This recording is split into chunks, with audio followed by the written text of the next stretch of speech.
Hi, welcome back to the MattCast podcast number 88. 88. I am Matty Light, joined by my co-host Matty J. Thank you guys for joining. Today we're going to be covering over week 8 college football, week 9, along with the AP poll. It's finally starting to look a little bit better, or I guess last week too, but Yeah. it's starting to correct itself compared to all the previous weeks. And then we got NFL week 7 and then week 8, along with how our fantasy went, and then trivia at the end. Well, we also got our week 8. Oh yes, week 8 predictions as well. But For do you want to cover those before we go into week 8 or I thought we could do that okay, before we went into right week. after fantasy? Yeah, yep. Okay, Yep. perfect. Last week for college, or if you're looking for any electrical needs, contact today's sponsor, Hart Ventures Electrical Services. Free estimates in the local Omaha area for any electrical needs. All of his information will be down below. And while you're down there, like, comment, and subscribe. Also, try and play along with the trivia too if you guys want to. We understand you guys are probably going to watch it, then come back and just like, oh yeah, I definitely got that guy. Yeah, I mean, regardless, you're going to do better than Matt. Yeah, He I'm doing is a terrible. I'm still small. on Muscle Relaxers too, so Okay, well, integrity, what's been stopping you the last couple weeks? CT. Not muscle relaxers and not CTE. But yeah, for this week, for all integrity, being honest, I told him about it already. Mm. I just wrote down, I went to ChatGPT, give me 10 to 15 of the most famous players since 2000, Mhm. and it just gave me the names. You And I wrote down the you could names. have kept that. Yeah. Well, I told him before we started, like, there's only one name out of the 3 that's on the list. So I'm not yeah. gonna But tell him who. I'm just so the integrity, Sure. being forward about it. So first up on the docket, Louisville, Miami, the upset. Mm. I think you might have called it too last week too. That was I had correct. picked Louisville to cover the spread, but I was still riding with Miami. Mhm. Now in Louisville, like, Louisville did cover this, like, they did end up picking up the spread since they Yeah, had the win. I didn't expect Carson Beck to go out there, and throw throw 4 4 picks. picks, no touchdowns. Isaac Brown, he ran all over him. He had 15 carries for 113 yards. He did have one fumble loss Yep. though. But Miller Moss of Louisville, 23 for 37, 248, and 2 touchdowns. Um, the one thing that I was a little shocked by was that Louisville didn't get any scores off of the turnovers, like Mhm. off of any of the 4 Yeah, turnovers. So it could have been a lot, more a of lot worse. a lot Yeah, worse than it really was. But I mean, yeah, big yeah. upset coming out of, and it was at Miami too. And one of the things too is that like those interceptions, 2 of them were 3 and outs right after the interception, Hmm. which is good for Miami Yeah. and probably what helped keep them stay in the game. But then there was a couple that like they drove down there Hmm. and was making moves, but then sorry, but it No. wasn't like a 3 and out. They lost a drive Yeah. just in general. Hmm. And that's time on the clock you won't get back throwing an interception like that. Then we have rip the Band-Aid, Yeah. We'll talk about it. Nebraska, Minnesota. I'm assuming you didn't watch this game. I watched a little bit of it at dinner. Gotcha. Yeah. So, I saw it just before if halftime. you remember what what did I say last week about Nebraska? I don't remember. So They are not ready for the top 25. yeah. I said that. I was like, I don't think that they're going to be ready for this top 25 ranking.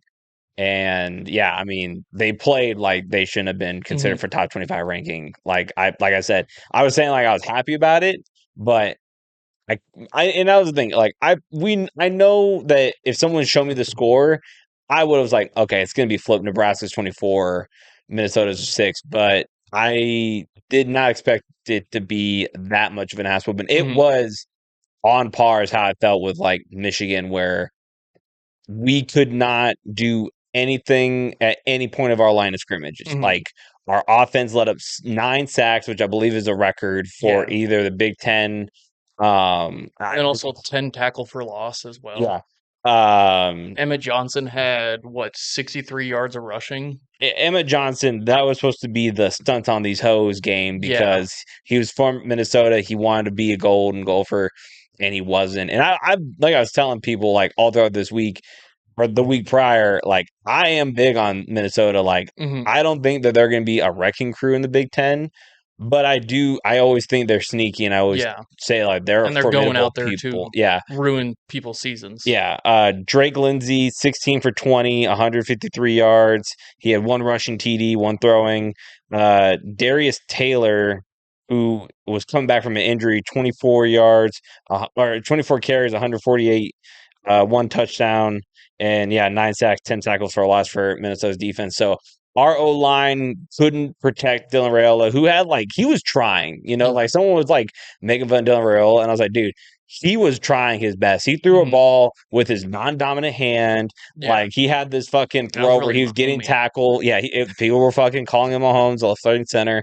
Um, our defense was just being uncharacteristic. Like they couldn't get their first like person on there couldn't get the stop. Mhm. Um, just letting up big plays. Couldn't get them off on third downs. They had just so long drives. Our defense was out there just practically all fucking night. Yeah, And it was a long, long night. So at half, I was like, okay, we can make the adjustments. It's only 6-7. yeah. We can come back and, 'Cause that's when I saw it, was at dinner, yeah. and I was seeing it at halftime, Did you not get the reference I just did?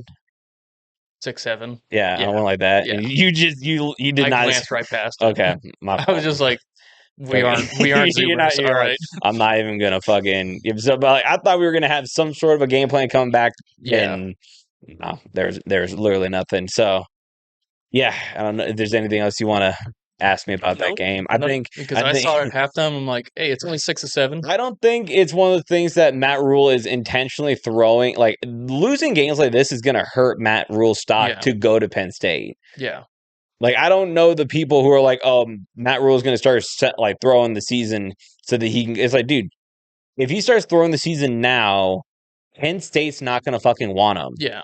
Like, Maybe he's throwing to State in Nebraska. I what an odd strategy. You want to hit your light on over there? It's a little brighter. But yeah, we got Northwestern this week.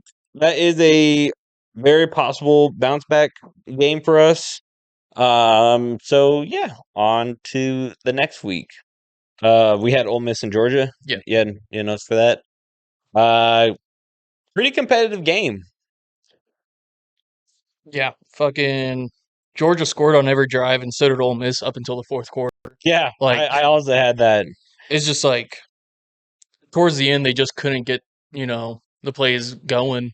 In the fourth quarter, they had the punt finally, and then on the second drive that they had, they went down on downs. Yeah, Like, it was what after a touchdown, 3 and out, 3 and out, 5 and out, and then 5 and down. yeah, Gunnar Stockton, 26 for 31, 289 yards, 4 TDs, one rushing TD. Trinidad, I still I don't know where you go because that was the thing. Like Trinidad he's the backup QB for Ole Miss, hmm, and it sounded like the original guy was good and he's ready to come back. I yeah. didn't write down his name, sorry, and I don't know it off the top of my head. Me neither. But it sounded like he was ready to go. So it's one of the things is like if you're an Ole Miss fan, do you think they're gonna ride with Trinidad or do they try to put back in the original Why game day you don't starter? keep on running with Trinidad Chambliss? Like, he's been doing good so far. Yeah. Like, yeah, you guys lost this game, but that's just a blip. So Like, you lost to whoever that Georgia. backup quarterback probably doesn't want to be the backup, so he's probably Yeah, going to transfer out of there yeah. if they're because I believe what is Trinidad like a sophomore? Sophomore or junior, yeah. Yeah, because he played 1 year. And D2. hmm But I mean, he did pretty good. 19 for 36, 263, one touchdown. He had 9 carries for 42 yards and 2 touchdowns. And yeah, I mean, very competitive game. I think it was definitely a fun game to watch. I think you were riding with Ole Miss for this game Yeah, I was riding with Ole Miss. I because was you were like, saying they're on a little they were slept a on. little slept on. And, Yeah, like, they did keep it competitive up they until did. that fourth quarter. They just couldn't lock it down. Yeah, They couldn't go punch for punch. but I say the defense in the fourth quarter for Georgia was the only one that's like, okay, like Yeah, I guess we'll play. I guess we'll play. Which one was it next? Tennessee, Alabama? that you had next? Yeah, Ty Yeah. Simpson, another great game for him. I mean, it's really hard to like look at Heisman candidates because you have Yeah. him, you have Diego Pavia. I did see that. I don't know who it was on Barstool, but one of the guys was saying like every year that it ends in like a five, so like 2005, 2010, Mhm. all of those years are always like a running back. Yeah. So it's like, the only good running back I know right now is Jeremiah Love on Notre Mhm. Dame, but I don't. I think that record is gonna, break where it's Yeah. always a running back, unless all the other quarterbacks like Ty Simpson just breaks their ankles or Yeah. hammies or whatever. I He mean, wouldn't last year, like if Ashton Genty was playing this year, oh yeah. potentially. Yeah. Yeah, I mean, You never Travis know. Hunter's had a whole lot of snaps, dude. I don't know, man. So yeah, Tyson's 19 for 29, 253 yards, 2 touchdowns. He had one fumble loss. Um, Zabine Brown, I believe is how you say the first name. He got a 99-yard pick six. Oh wow. Yeah, at the goal line. Joey Aguilar, 28 for 44, 268 yards, one touchdown to the one INT that we talked about earlier. Deshaun Bishop, 14 carries, 123 yards and two TDs. But yeah, Bama's defense, I mean, they have 4 sacks, 8 tackles for a loss, one safety, and they had that INT for a pick six. Um, definitely kind of the story of that game. I believe I picked Bama, but I think in my heart I wanted Tennessee because I do like Joey Aguilar, and I hope he does stay as a volunteer. Yeah, Joey Aguilar. Hmm. Yeah, I think he should stay in Tennessee. He's definitely a great fit right there. Even you're 2-2 in the SEC, but your two losses are to Georgia and Alabama, who are arguably at the top of the SEC. Hmm. So it's not anything to really like be upset about. If obviously the Tennessee fans are going to be upset about it because they can't get over their white whales, pretty much. I think they have a bad taste in their mouth from Nico, Yeah, who left for UCLA, and then Joe Aguilar stepping up. I don't think anyone hates Joey no, Aguilar, at least this season. yeah, Now, if next season he goes and he blows a load, hmm then not in a good way, yeah. then yeah, I can imagine that hmm they would be getting ready to burn his jerseys in the street. Texas Tech, Arizona State, huge upset right there. Arizona State won over Texas Tech, 26-22. Sam Levitt played his ass off, Yeah, and it was mostly through the air, which I yeah, was kind of surprised because I always thought that he's a pretty good dual threat role, but I thought he was better yeah. running. Um, Texas Tech did have a backup quarterback in, yeah, and they Will were saying Howard. the announcers were saying, or Hammond, I think it was. I got Will Howard.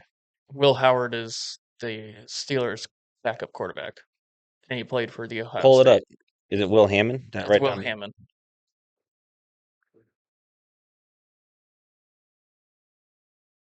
If it'll load. Was I just? I mean, it's kind of a common name. Will Hammond. Oh, okay. Yeah. Sorry, Will. But I mean, Sam Levitt, 28 for 47, 319, one touchdown. Um, and as we can go back to that game, it was not exactly like definitive in the first half. Yeah. It was still kind of up there. Very slow start to the game. Yeah. And then right there in the fourth quarter, picked up. One thing I wrote down though is that Texas Tech had the ball on Arizona's 28-yard line Hmm. with 5 seconds left on the clock. So definitely wasn't like out of the question that they could have came back and at least tied it up. Yeah. But it was still an exciting game. So wait, what happened when they had the ball? It was an incomplete pass in the touchdown in the end zone. Gotcha. Yeah. So like they didn't have to do a Hail Mary. It could be like an actual route where the quarterback could make an actual throw and Hmm. not just a fuck it, he's out there somewhere type of throw. Yeah. Um, yeah, Texas Tech drove down the field there right there at the end and just, maybe if they had their starter in, maybe a better pass and catch, Hmm. uh, at least tie up the game. Shoulda, coulda, woulda though. With the backup. Yep, with the backup. LSU and Vandy, Diego Pavia, like I was talking about earlier, 14 for 22, 160 yards, 1 touchdown passing, 17 carries, 86 yards, 2 TDs on the ground. Yeah. I think he stunted on him with the Heisman Mhm. pose. So I'm going to be curious to take a look at the Heisman voting, or not voting, but Heisman odds, Mhm. just to kind of see how everything is kind of shaking up, Mhm. especially like after, because I'm assuming Carson Beck was the front runner, Yeah. and then he went and threw 4 interceptions on a pretty big upset. Yeah. That he probably took a big fall in the stocks. But even then, like Nussmeier, where did my notes go for him? Yeah, Garrett Nussmeier, I mean, 19 for 28, 225 yards. 2 TDs. Yeah, it's a real shootout until the fourth quarter. Mhm. Um, and I the one thing I noticed about this is that, like, everything was pretty even stat-wise, mhm, except for time of possession. Time of yeah, possession was ruled by Vanderbilt. mhm, That's why you see a 31-24 game.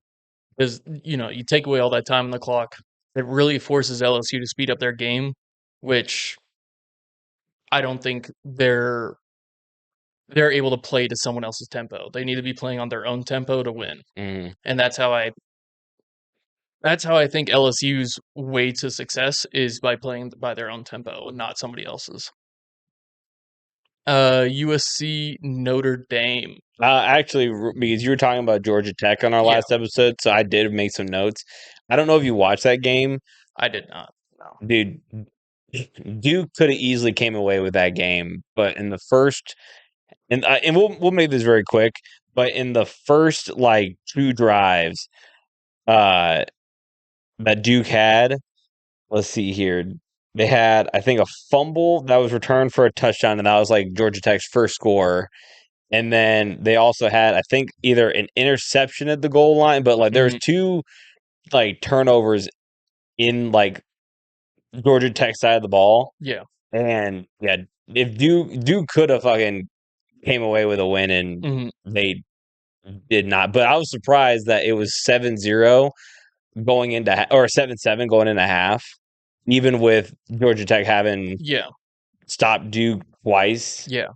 in their goal, or in their red zone. Mhm. So because you're talking Yeah. about how Georgia Tech is, I don't think you were saying underrated, but you were saying that that's your like, Their ACC yeah, title game. yeah, yeah, Yeah. yeah. You're saying that that was your kind of like fifth one sneaking in. Yeah. So No.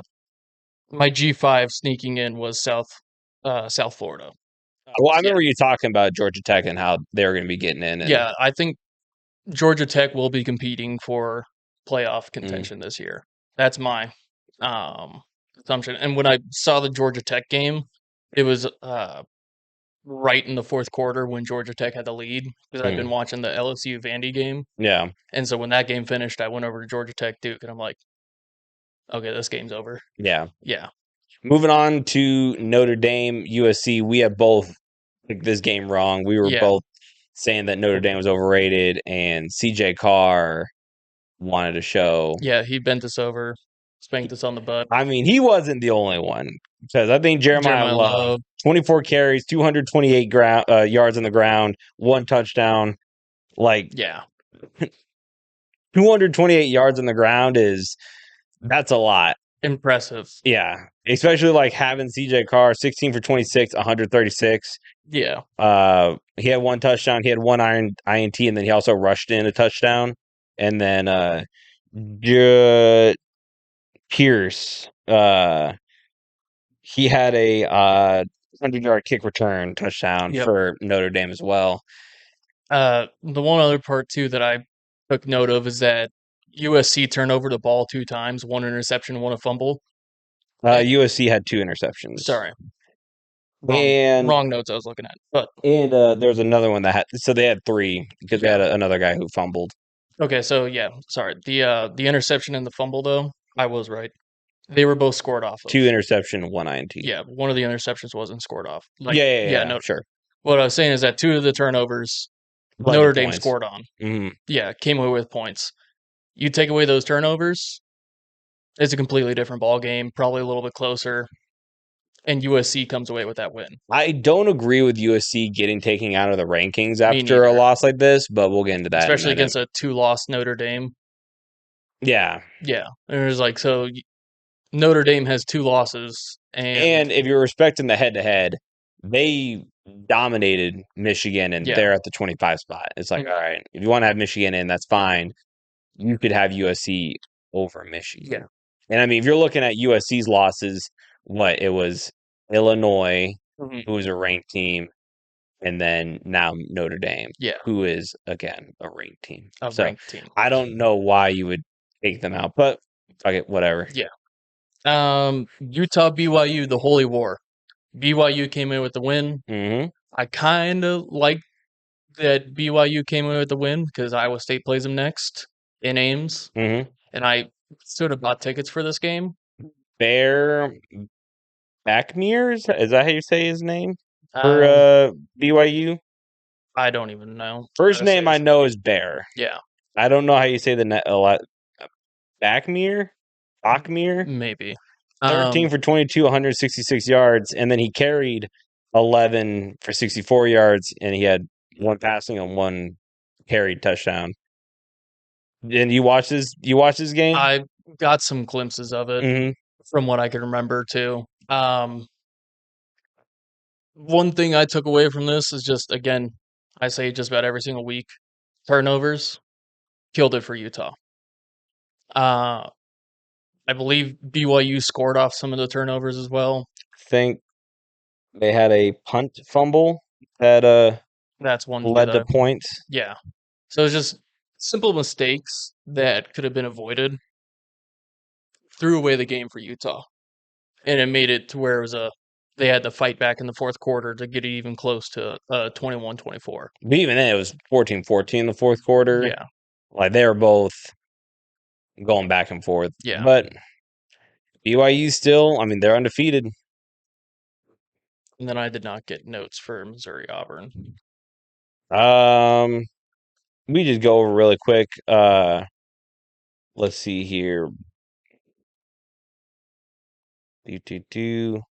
So Missouri's quarterback, 23 for 40, 252 yards, 0 touchdown, 2 INTs. He carried it 16 times for 28 yards, 1 touchdown. Let's see here. And then they had a running back, Hardy, 24 carries, 58 yards, 2 touchdowns. Jackson Arnold, 18 for 30, 207 yards. He also had a 9 interception, 1 rushing touchdown. And then their wide receiver, Cobb, or is that a running back, Cobb? Running back Cobb. Yeah, 19 carries, 111 yards.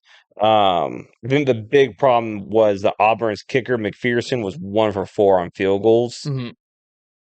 And I mean, if you're 1 looking for 4, you add 1 for 4, you added 12 more points on, Auburn wins that game. yeah. So that was the big takeaway that I had for that game was just the missed physical opportunities. Yeah. But big one for Missouri. All right, AP poll. Ohio State staying at number 1. Miami dropped big. They went down to number 9. Look, That's not too bad. it's not too bad. I honestly think they should drop a little bit lower. Yeah. Just I because said drop big before I actually looked, oh, if I'm going to be gotcha. honest. No. So I'm like, oh my God, they're not even there. You're like, oh my God. I think they should kind of be out of the top 10. Just because I can make arguments 11 to for 15. yeah, there's some other teams Yeah. that I could put ahead of them. I like Indiana being at number 2. I do as well. Texas Tech, I also agree with being 3. A&M. Texas Tech lost. Sorry. Yeah, you're right. Bama, number 4. They jumped up. Georgia, number 5. Oregon at 6. Georgia Tech at number 7. Ole Miss dropped to 8. And then Miami's at 9. Vandy's finally in the top 10. Which I think Ole Miss losing to a really close game. I don't hate them dropping just 3 spots. And also just like the fact that like 2 of the top 10 teams. Sorry, 3 of the top 10 teams lost and they dropped. So That probably moves Georgia Tech and Vandy up a whole lot more. Then you got BYU at 11, number 12 Notre Dame, 13 Oklahoma, number 14 Texas Tech. They dropped 7 from they were one of the top 10 teams.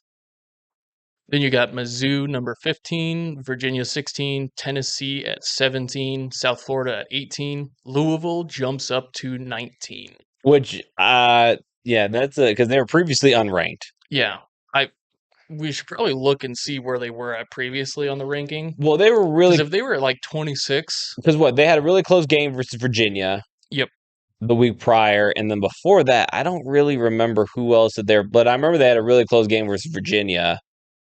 Yeah. But to have them kind of leapfrog over Cincinnati. Cincy and Illinois and Arizona State, like I would have some of those teams a little bit higher, especially Cincinnati. Like I Yeah, would definitely have them. Cincinnati kind of been on a hot streak.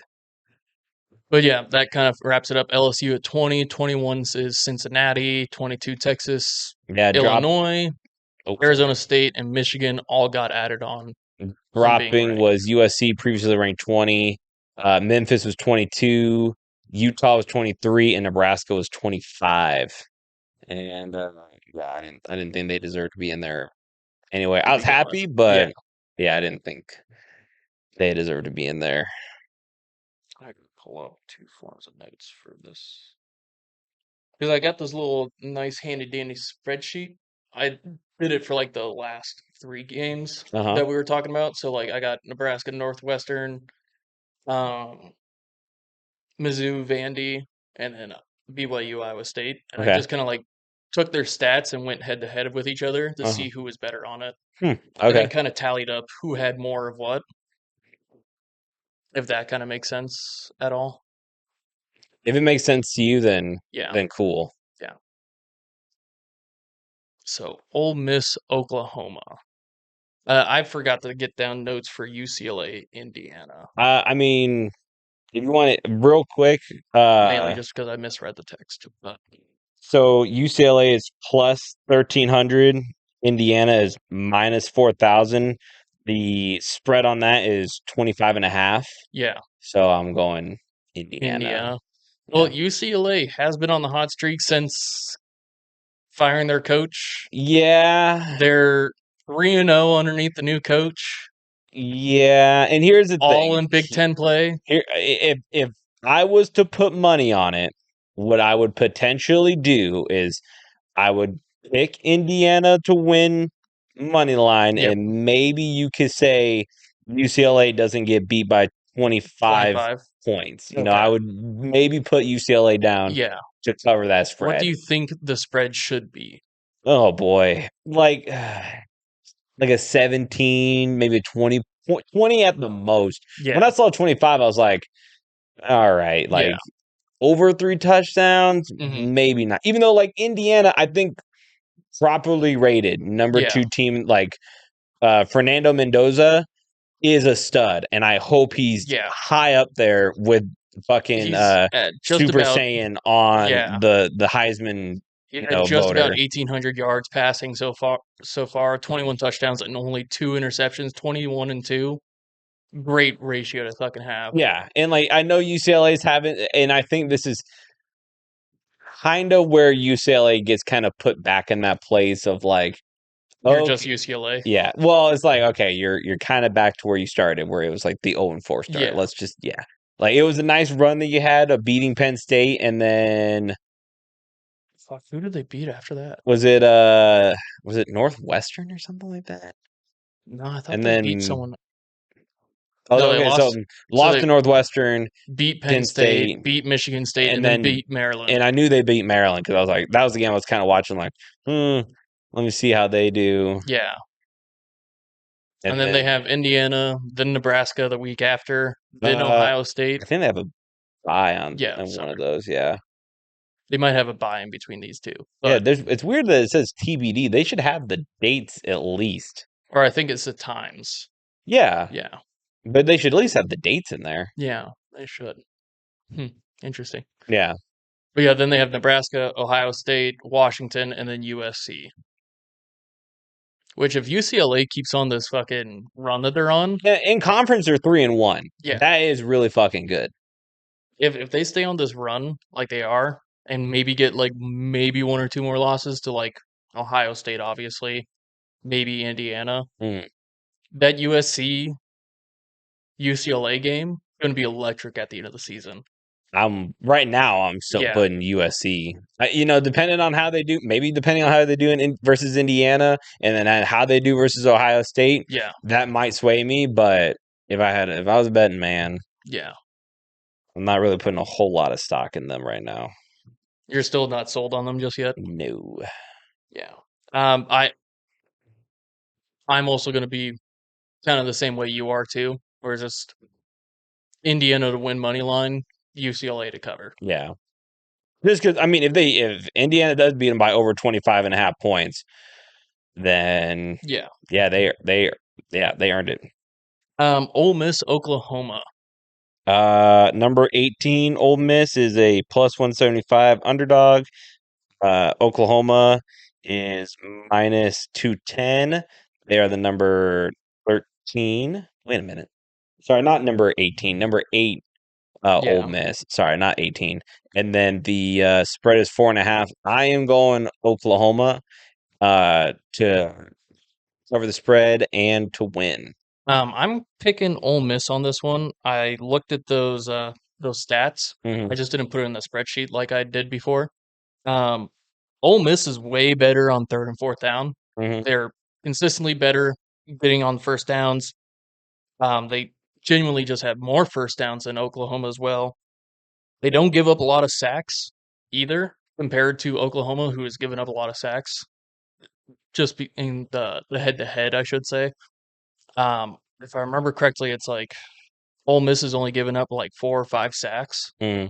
while Oklahoma's had 9 or 10, and about like I think it was like 50 yards for sacks, and then Ole Miss only has a few. So that's why I'm picking Ole Miss. They're just better on third down, which is where the crucial moments happen, and continuing to drives move forward. Sure. And then we have South Florida, Memphis. I picked South Florida. Yeah, this is number 18, South Florida. They Yeah, are and Memphis minus. was ranked. Yeah, they were last week because they're undefeated until Yeah, last week. Uh, Pretty close. I mean, South Florida's minus 200, and then Memphis is a plus 170. I'm honestly gonna rock with Memphis just because the last time I watched South Florida was just not overly yeah. impressed with their performances. So I was like, fuck it. With this being so close, like I really don't know anything about Memphis's game. So I'm gonna turn it on and take a look. I just think South Florida has a better win record or like resume Or I against say other. win record, they're both 6-1. Sorry, playing against like ranked teams. I mean, in conference, Yeah, South Florida is 3-0, and then Memphis is 2-1. yeah. So I mean, I don't think you're wrong picking South Florida, but It since would I'm also. not It's a pick'ems too. Like it was. not really, but yeah, I'm definitely leaning like I'm not super confident on the Memphis pick, but I picked it just for Yeah, kind of funsies, I guess. yeah. Northwestern Nebraska. Minus 275 is Nebraska. Spread is 7.5. Northwestern is plus 225. I'm picking Nebraska for a good. I mean, to stay competitive in the Big Ten, like You we guys need need this this win. win. Yeah. And I mean, the biggest thing that we need to work on is literally just in the trenches. Like Hmm. our our D line is not what it was to last year when we had Ty Robinson and Nash Hutmaker. We're just not stopping the run super well. Like we're still doing pretty well preventing passes and passing touchdowns. And then I don't even need to mention the fucking O line and Yeah. how fucking terrible they are. But we're 2-2 in conference, so if we want to be in the conversation for the college football playoffs, if we want to kind of like right this ship, Hmm. we need this. If we lose to Northwestern, then it's kind of like, all right, yeah. I mean, Yeah. season's over. Like we're just going to be playing for a bowl win or just for a bowl game because we are just one game short of bowl eligibility. But yeah, if we lose this game, then yeah, the season's like just Yeah. over and done. So some of the things that I took note of is that Northwestern, their first down, like they get first downs off penalties six more than you guys do. Like Mhm. they have 17, you guys have 11. Um, third down efficiency is a whole lot better. It's like 48 to 43% in favor of Northwestern. They also have a much better fourth down efficiency as well, but also I won't really. Nebraska really doesn't even Yeah, go for it much fourth exactly. down. Yeah, And I mean, the times that we were at the beginning of the season, it was one of those ones that's like, why are we even fucking yeah. attempting to do this? But and I then think also Nebraska has a better resume than Northwestern. they do, yeah. And that's genuinely what I did. I looked at like all the stat lines and who is favored, and Nebraska's favored on it. Mm-hmm. Because I tallied up everything. Nebraska has 22 that lean towards them that they're the better on to 22 what? of the stat lines. I've numbered every Just single 22 stat lines that are that they're favored over Northwestern, gotcha. and Okay. then 19 for Northwestern. Mm-hmm. And then I also looked at resume as well, and Nebraska has a better resume over Yeah. them, minus the Penn State win that Northwestern has. Yeah.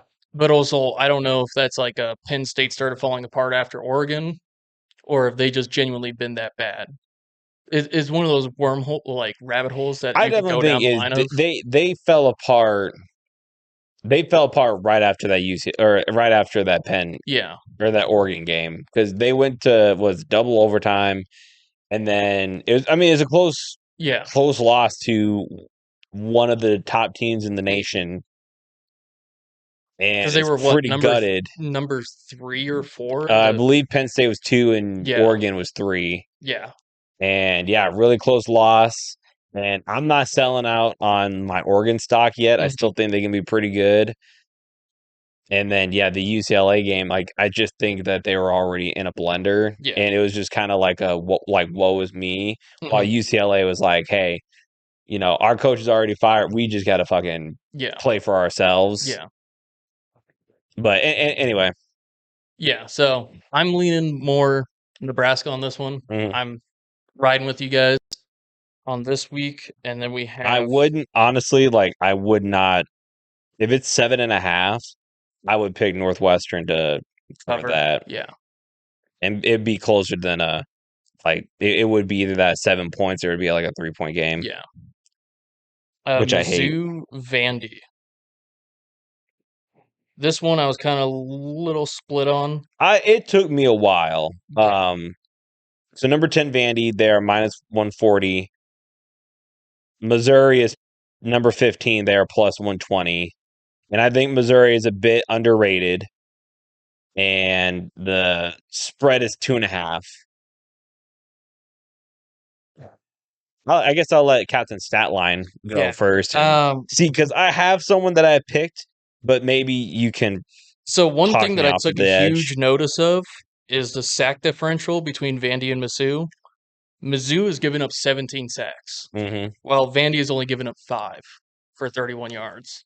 That was a huge one that made me lean more towards um, Vandy, even though Vandy did have the edged out just barely over Mizzou when I numbered up all the stats. It was like 19 to 21, and there Hmm. was a tie between one of them, so it could have easily gone one way or the other.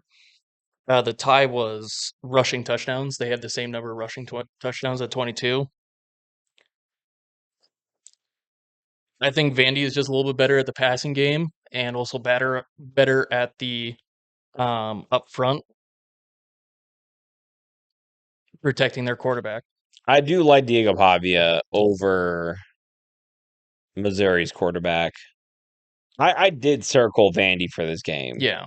Like I'm leaning Vandy to win, and honestly, I would expect him to win over that two and a Mhm. half. So I would expect him to also cover the spread. Yeah. And then our final one for this week, just a reminder too, we only pick a number of games, and I think we're gonna keep it around this like 5 or 6 games a week to Oh, talk about. you want to cut out some of the other games because I mean, so I there's thought you'd wrote down. BYU Iowa State, Texas A&M, and LSU, Oh, okay. and I must have meant those ones. Houston, and Arizona State. Let me see. Because you'd only sent me about 6 to talk about, 6 or 7. Nope, they're all on here. Well, then I'm just For trouble. college games, I put Missouri versus Vandy, Nebraska versus Northwestern, UCLA versus Indiana, Ole Miss versus Oklahoma, South Florida versus Memphis, BYU versus Iowa State. I put Iowa State, Texas A&M versus LSU, Michigan versus Michigan State, and Houston versus Arizona State. Well, I just have missed them. And then he texted me separately. Let me see exactly what you said here. I think I said, do you want to talk about UCLA, Yeah, do you Indiana? want to put down? Do you want to have? Do you want to talk about UCLA, Indiana, since they go versus, or since Nebraska go versus? I'm like, nah, I'm not really putting too much stock in UCLA. And then when I was doing my notes for today, I had noticed I wrote down UCLA and Indiana on like really close at the top, and I was like, didn't I tell Matt no? And then I looked back at my text and I was like, oh no, it says UCLA and Indiana in there. Like he fucked me up, Yeah, but drugs. drugs, kids. Yeah, don't do them. BYU, Iowa State. So number What? 11, BYU. Actually, the dogs, they are plus 130, 3.5 spread, and Iowa State is a minus 150 favorite. And I Yeah. believe the game is in Ames. Yes.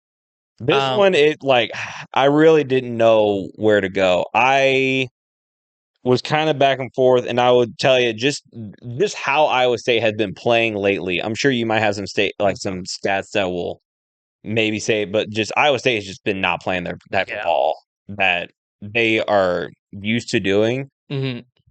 And I honestly have kind of lost faith in the Iowa State this season to really do anything. I'm leaning BYU. I think especially after how they took care of business in the Against Holy Utah. War. Like I would be, especially them being the underdogs. I'm honestly a little surprised by that. And if I think the big issue is if Iowa State's receivers could maybe fix their hands, that would make me feel so much more comfortable. But even if Iowa State if they let the game just be Rocco Beck, Carson Hansen, and Abu Sama, if they just let those 3 guys just dominate and like, hey, we know our wide receivers aren't all that right now. Feed the tight end. Yeah, they have 3 great tight ends and that I are feel all like catching the ball. they're not even targeting them that much. Or sometimes when they do, like a lot of those times, that's when you see Rocco Beck throw like the high ball or the fast one that's out of the reach, and it's like a rush pass, everything. Like it's a hey, we need this right now type of deal. Now it being in Ames, that made me. I was like, man, I don't know. What you looking up? The IR report. Oh, gotcha.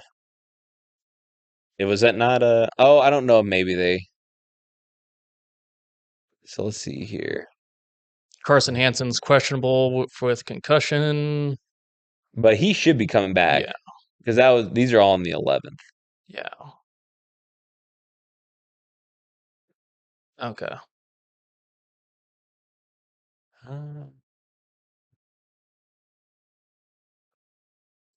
I wonder where our kicker's at. He's also questionable. Because you guys have that, you have that one Dude, it's our 3rd string, and he's like a freshman. Kicker. He was an offensive lineman. Yeah, that's a kicker. Yeah, and it's all because he played soccer in high school. Yeah, I'm just like, it's one of those things that like I really thought I might have to pick against my own team. But I'm just like, Iowa State played really well after the bye. Like our receivers figured out how to use their hands for a game. And the thing is like your guys aren't losing at home. You lost in Colorado, and then you lost in Cincinnati. Yeah. So that's what made me. It's like you guys haven't lost at home yet, and that's what made me want to pick Iowa State. But just seeing how Iowa State plays not at home, that's what it's like. Man, like. Maybe that's the thing. They're just not a good road team. Maybe they aren't a good road team this year. And like if they win over BYU, I think they should get their ranking back. Yeah. I don't think they should be super high. I mean, maybe 25. Maybe 24. I put myself at 25. I mean, yeah. Depending on how everything else shakes out, I'd still put us at 25, Iowa State. So it's just like, so yeah, I'm picking Iowa State because even on the stat lines, dude, it's brutal massacre against Iowa State. Yeah. They have 13, Mhm. and BYU has 28 that Gotcha. lean towards them. I do think Iowa's schedule has been tougher, Yeah, and I don't think it gets easier. it does not. We have a rough schedule, and I know Matt Campbell talked about this going into the first bye week. He was just like, I don't know what our AD's doing, man, but Mm, he's fucking us. He didn't say fuck us, but like, right. yeah, He threw. he was talking about the AD, which was like, how the fuck do we go to Ireland, then Iowa at home, Mm-hmm. then have to travel to Arkansas, Yeah. and then who was the other? No, then we had South Dakota State, Yep. and then yeah, and then have to travel to Arkansas, and then we get our bye. There's no bye after week 0 after we go to Ireland and then have to You face would our you would think that would maybe yeah. that would maybe But it's you just you, like you do back to back highly competitive rivalry games. You had Farmageddon and then the Cyhawk yeah, back to back. yeah. It's No just like bias. no bye. And you have to And you have to travel travel a short quarter of the fucking world. short weeks because what they arrived, what was it, like Sunday or Monday or Yeah, they something? And got then back like evening Sunday yeah. and then have to prepare for a game, get through the jet lag, which granted coming from east to west there's not as much jet lag, Mm-hmm. but still it's like it's definitely different when you're flying across a quarter of the fucking globe and then have to play a tough game in the next week. And then the schedule too, it's just like this is all rough. And that's why I honestly said like this could be an 8-4 season. Like I'd love to say we have another 11-2, but I don't think so. So I guess right now, where are you picking? Are you picking Iowa State to I'm win? picking Iowa State. I Yeah. think I agree with you on that part where it's just like at home, Mm-hmm. we've been playing lights out when we're at home, but on the road we're just not that good. So yeah, I'm picking Iowa State. All right, we're number third. No, excuse me, number 3, Texas A&M, and number 20, LSU. Texas A&M is a minus 145 underdog or favorite, excuse me, and then LSU is a plus 125. God damn it, sorry. Texas A&M is a minus 145 favorite. LSU is a plus 125 dog, and the spread is 2.5. I don't understand why Mhm. the spread is 2.5. 2.5 and LSU is so close. I'm picking I'm Texas picking Texas A&M, A&M. taking them the cover 2 Yeah. plus that 2.5. Like, I can expect it being like I'm not saying that it's going to be 27-0 Texas Mhm. A&M, but I can definitely see it be like a 17-10 Yeah. Texas A&M. So that's my opinion on it. We could That probably yeah. skip Michigan versus Michigan State. Yeah, that's going to be a Michigan win. Yeah. Yeah. Did you want to talk Houston, Arizona State or Yes. yes? Houston unranked is the plus 240 underdog, 7.5 spread versus the number 24 ranked Arizona State minus 290 favorite. I am going with Arizona State just because Sam Levitt, Yeah. I'm going to even though I mean they're both 3-1 in conference. Arizona State does have one more loss. They're 5-2 to Houston's being 6-1. I like how Houston's been playing. Playing in Tempe. Yeah. But in Tempe is where I think I'm going to choose Arizona State on this one. If it was in Houston, I'd be like, "Oh yeah, I'd that's be a little bit more, yeah, Houston." yeah, a little bit more kind of questioning. Because even Houston has the potential to be ranked this year with how they've been playing. Their only loss is to Texas Tech, Hmm. and so like, But it was a yeah, bad loss to it Texas was Tech. a bad loss, Yeah. but still, it's And just that's the like, thing is if you're looking at the conferences, Big 12 is kind of like the stepchild, the ugly yeah, stepchild. Like no one really gives them as much credit or attention. yeah. Well, I'd say, well, yeah, fuck, yeah, Overall, like I'd say if like I would say like SEC, Big maybe Ten, Big 10, yeah, ACC, Big I 12. think ACC and Big 12 are like they flip flop years on like when one's more dominant than the other. I think it's like close, but I think Yeah, ACC always kind yeah. of beats Because them like out. every year there's always one ACC team that beats multiple SEC or Yeah. like Big 10, and they're just like, oh my God, where they come from? And like the whole media talks about them Mhm. and it's just always talking about them, and then the Big 12 never really gets that much coverage. Yeah, just because I don't think they ever really. And I blame that too a little bit since I mean, they left for the SEC, Who was it? Texas. Texas Longhorns, they left for the SEC. Yeah. Colorado went to the Pac-12. Nebraska went to the Big 10. So a lot of legacy Big 12, Elite 8 or Big 8 teams left to go to other conferences. Yeah. Colorado came back. Yeah, Colorado did come back home. So I'm kind of glad that Colorado came back too, Mm. because Iowa State could potentially start having that same rivalry with them again Yeah. that we had for decades. I remember growing up watching Colorado Iowa State every year. Mm. So it was just like I'm glad to finally see it again.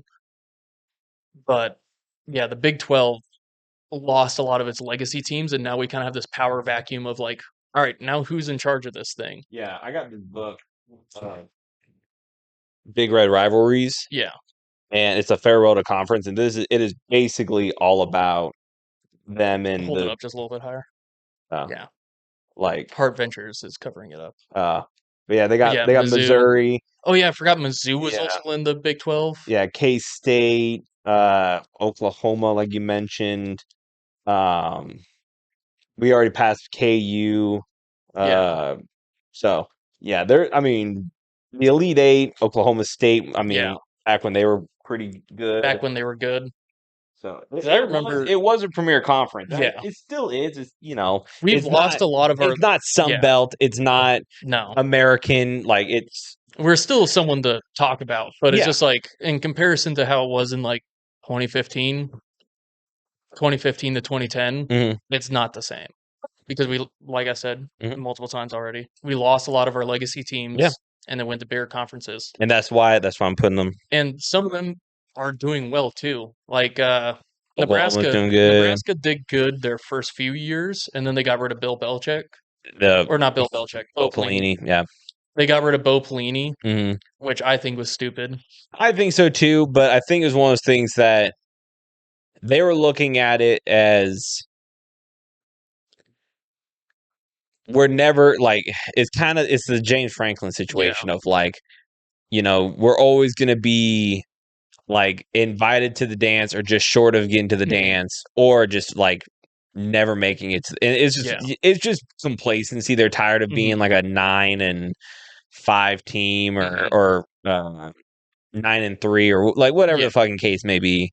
So I just they wanted to be Yeah. competitive, and I think they also fell into that legacy thing where Mhm. they do it a lot with like kind of players where it's like, oh well, Yeah. his great granddad was a Husker. His granddad was a Yeah. Husker. His father was a Scott Husker. Frost used to play for us Yeah. back under the Tom Osborne thing. He's doing so well with UCF. Let's get Yeah. him in here and Lincoln Riley. I don't even know like what the fuck that deal was. I don't even know where he's at Yeah. now.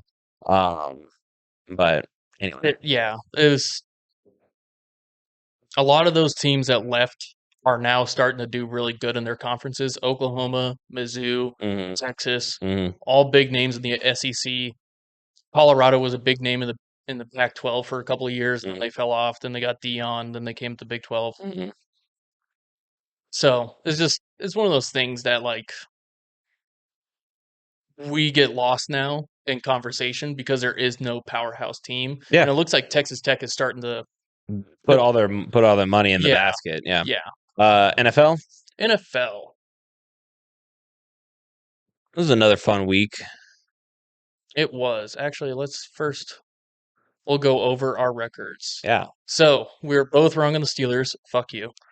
Well, You picked you picked the Steelers, dude. and you even said every time I I pick the don't know if you Steelers, they saw this lose. originally, but I had it as like because we both in our names are the Steelers.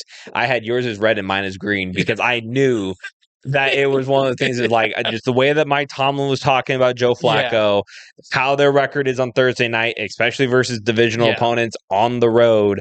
I was just like, damn, like, it's one of the things that, like, the Steelers on paper should beat Cincinnati, but they don't play on paper. Nope, they play on the grass. field. Yeah, All right, so Josh Pate. it's one of the things that, yeah. But we're both wrong on the Steelers. I Mhm. still blame you. You can. I would honestly blame Mike Tomlin. That's And who I would DK blame. Metcalf for letting some skinny ass bitch to steal the ball from his hands. I saw you save that one. That's just so funny to me. I because that play was incredible. Yeah, it was a great play by that. And then they never went back to DK. Never went after back. that. It was like, fuck it, we don't need him. He had 3 targets. Yeah.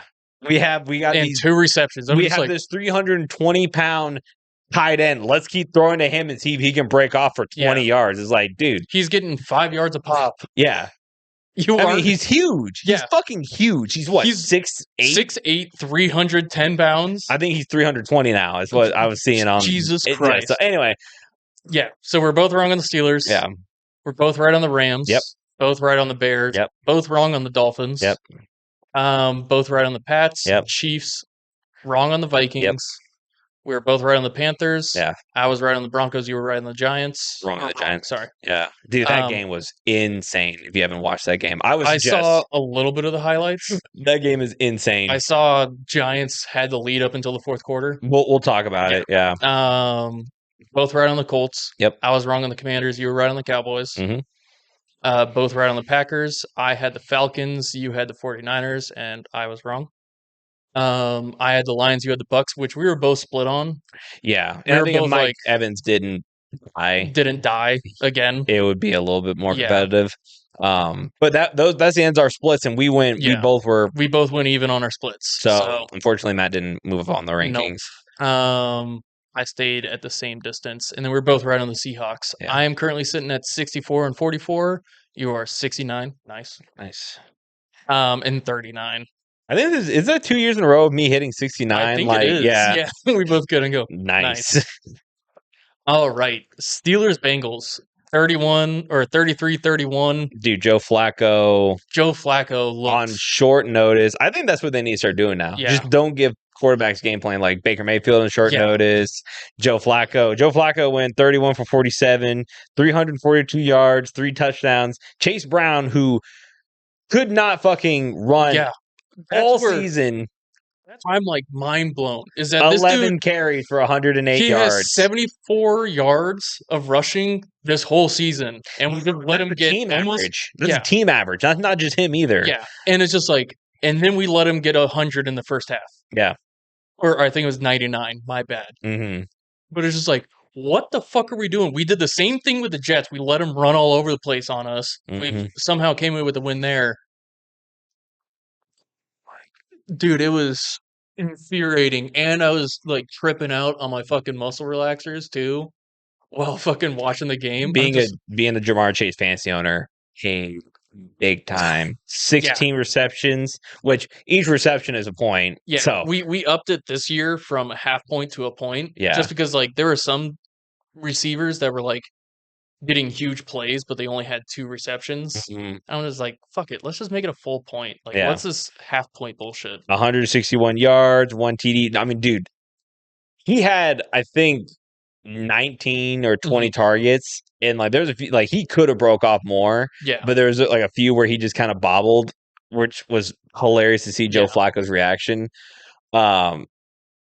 Yeah. He did get away with 1 push off for the end zone. I think it was his first TD with Jalen Ramsey. If I remember that, I think that was a hand fighting one that, like, when going back is like, I don't know. But see, they still threw the flag and called it Pittsburgh. And I'm like, all right, cool. I'd be fine with a no call because it was a hand fighting. But the one that what caught my eye was Jamar Chase extension and then catching the ball. Like, I would have to take back a look. Yeah. But when I was watching the game, I didn't get the sense that there was any. Yeah. But you did send me an article about. It turned out to just be clickbait. And I was just like, I was also, again, not really making the best decisions right now. I thought Jalen Ramsey, honestly, like, and I love Jalen Ramsey. great player. Yeah. That game showed his age. Yeah.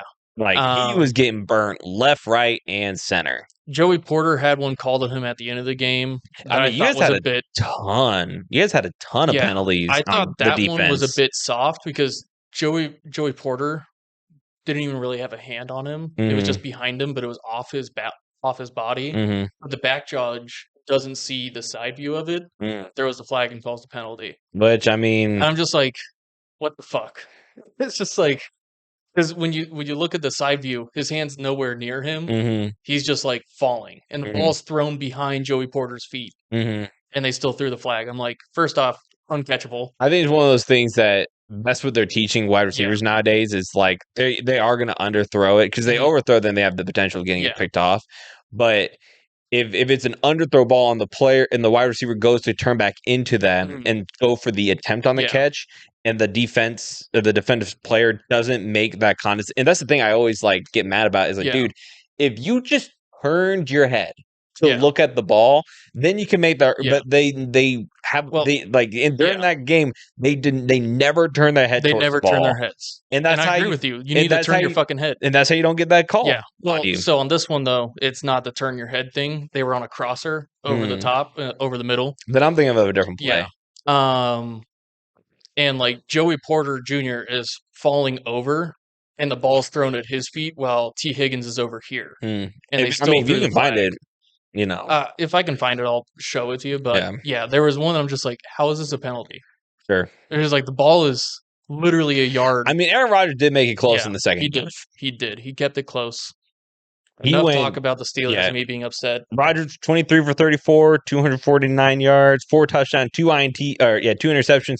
Both those interceptions were kind of like the one that he got stolen from. Yeah. That one was crazy. The other one, I was like, dude, what the fuck are you What are you doing? doing? Yeah. Yeah. And then Warren, he had himself a good game. Yeah. 16 carries, 177 Yeah. yards. I told a friend of the podcast, Ryan, yeah. like, dude, Oh, put Jalen Warren in yeah. or Pacheco. hmm And he's just like, dude, thanks. Yeah. He's just like, that really Hey, helps what about Patty Ice, the guy you traded Kenneth Gainwell for, Kenneth Gainwell who for, did nothing? well, we both did nothing. So, So you're like, but about also it's even. just like AFC North, you never know what's going to happen. All right. That's whenever it's divisional rivals like that, you Mm. never know what's going to happen. So the Rams went to New England, Yeah. or went New went Old to England. regular England. They showed up. It was less than like I think they said 24. Like Yeah. it was a very quick turnaround. I think maybe it was like less than 32 hours. I think is what it was because I think it was like they were there for less than 32 hours and they scored for 35 points. Yeah. Matt Stafford had himself a day through Five interceptions, touchdowns. 5 touchdowns, 3 of which went to on my fantasy Devontae Adams, who also had himself a day. The one thing that I will probably get on the Rams about is just being complacent. hmm Like they had the chance to kind of get another score in right before half. I think it was like less than like a minute and a half, but I think they had all of their timeouts or maybe like 2 of their timeouts, hmm which Matt Stafford can go down there and make those plays, and you have the ability to go up 28-0 at half. hmm Why don't you go for that? And in Yeah. the third quarter, you don't do anything. hmm And that's always been my thing with the Rams is they tend to, and that's how we lost against the Eagles. Yeah. They just take their foot off the gas. hmm But I mean, Trevor Lawrence, 23 for 48. He had 1 touchdown. He got sacked 7 times. hmm And then the Jaguars had 13 penalties for 119 yards, and that's like Yeah. a big reason that they lost that game. So it's one of the things that if you're a Jaguar fan, it wasn't close. Yeah. And it was cool to get. I mean, they had one. It was, I believe, a punt that was almost. It was returned for a touchdown, hmm and it got called back for illegal block in the back. And you're just sitting there like, fuck, dude. What could have been? Yeah. So if you're, I feel for Jaguars fans because I think after that win, versus KC, Yeah. riding high, and then they had that loss. Correct, like it was a loss after the KC game. I believe so. Because I'm trying to But remember. I think it was a close loss. I think it was a close loss. I think you picked them. I did pick him. And I picked the other. It wasn't the Giants. God, who was it that they played? The Rams. No, the Seahawks. Sorry, yeah, the Seahawks. Yes. Yeah. So that's and that was the game. It was an 8-point game. Yeah. Yeah. So I think the Jaguars can still be competitive, but Rams and the Stafford have swept the AFC South. They've beaten all the teams: the Texans, Titans, Jaguars, And the Colts. and the Colts. Yep. Saints Bears. Bears came away 26-14. Dude, Spencer Rattler, yeah, 20 for 32, 233 yards, 2 TDs. 3 INTs Yeah. and a fumble. The team on rushing, they could not run the ball to save their life. 17 carries for 44 yards. The Bears, I mean, they were giving them chances. Yeah. They had 10 penalties for 92 yards. But I think the big thing that helped them this game was Swift. He had 19 carries for 124 yards, Yep. 1 touchdown. And then, Caleb Williams, 15 for 26, 172 yards, 1 INT, no touchdowns. It was kind of just like a game that like I had on. Mhm. It was like on one of the Yeah. and I was like, damn, this game kind of blows to watch. Yeah. It's like no matter what side of the field Mhm. you're liking, Browns Dolphins. dude. You got to. What the fuck? 31-6. I don't even know because here's the thing. I expect it to be somewhat of a closer game. Yeah. Just because I'm not fully bought on the Dylan Gabriel, but I think the game plan with Dylan Gabriel this week was actually pretty smart. Where they didn't put too much of the load on him, Mhm. and they were giving him pretty easy completions. Yeah. He was pretty good on third downs. I think at a point he was 2 for 3 on third downs. Mhm. Um, and let's see here. He was 13 to 18 overall, 116 yards. Junkins, though, that Yeah, rookie out of Iowa Junkins. State, Yeah. 25 for 84, 3 TDs. Tua had 3 interceptions, one with a pick six, and then a fumble. Overall, I mean, one of the interceptions was like on their goal line, and it wasn't returned for a pick six. But it might as well because Yeah. right after that They scored. they scored. All you So did was delay the inevitable. pretty much, Yeah. yeah. And you had, I mean, everyone's kind of pointing fingers on the Dolphins, Mhm. where Tua's mad at the team, and then Mike McDaniel's is like, well, hopefully we can throw like not 10 interceptions in a Yeah. game, and you're just like, okay, So that locker room is lost. toxic, Yeah. yeah. Don't think the Dolphins are going to win another game this season. I don't know about that. Maybe. Maybe I don't know. it's one of the things that I feel for them because I feel like if Tyreek didn't go down, because They'd be a little bit more competitive. yeah, They started to show signs of life. and then Tyreek, Tyreek knee goes every which way but Mhm. normal. Quentin Ewers even came in to do a couple snaps. He didn't look too hot. Yeah, I mean, at that point of the game, Yeah. like, Did Shadur play at all? no, No. I don't believe so. I didn't have any notes about him playing. Patriots Titans. Dude, Drake May Yeah. is He's him. I don't want to say he's him, but like Brady reincarnated. dude, 21 for 20 or 21 for 23, 222 yards, 2 TDs. Mhm. The thing that he's not very Brady like, he has 8 carries for 62 yards. So he can actually run. He can actually run. He's not afraid. Now can he catch a pass? And he probably has a better 440 than Yeah. fucking because I mean, if you remember Brady running, it was Skeletor like. Yeah. So Yeah. and I mean, in the first half of the game, Cam Ward and the Titans, they actually looked pretty good. I don't know if you saw this. Tyler Lockett, Mhm. he requested a trade. no, he requested just to get dropped. Oh wow. I think they did. I think they dropped him. They released Tyler Lockett. Cam Ward went 25 for 34, 255 yards, 1 touchdown, 1 interception to my mom's boyfriend, Marcus Jones.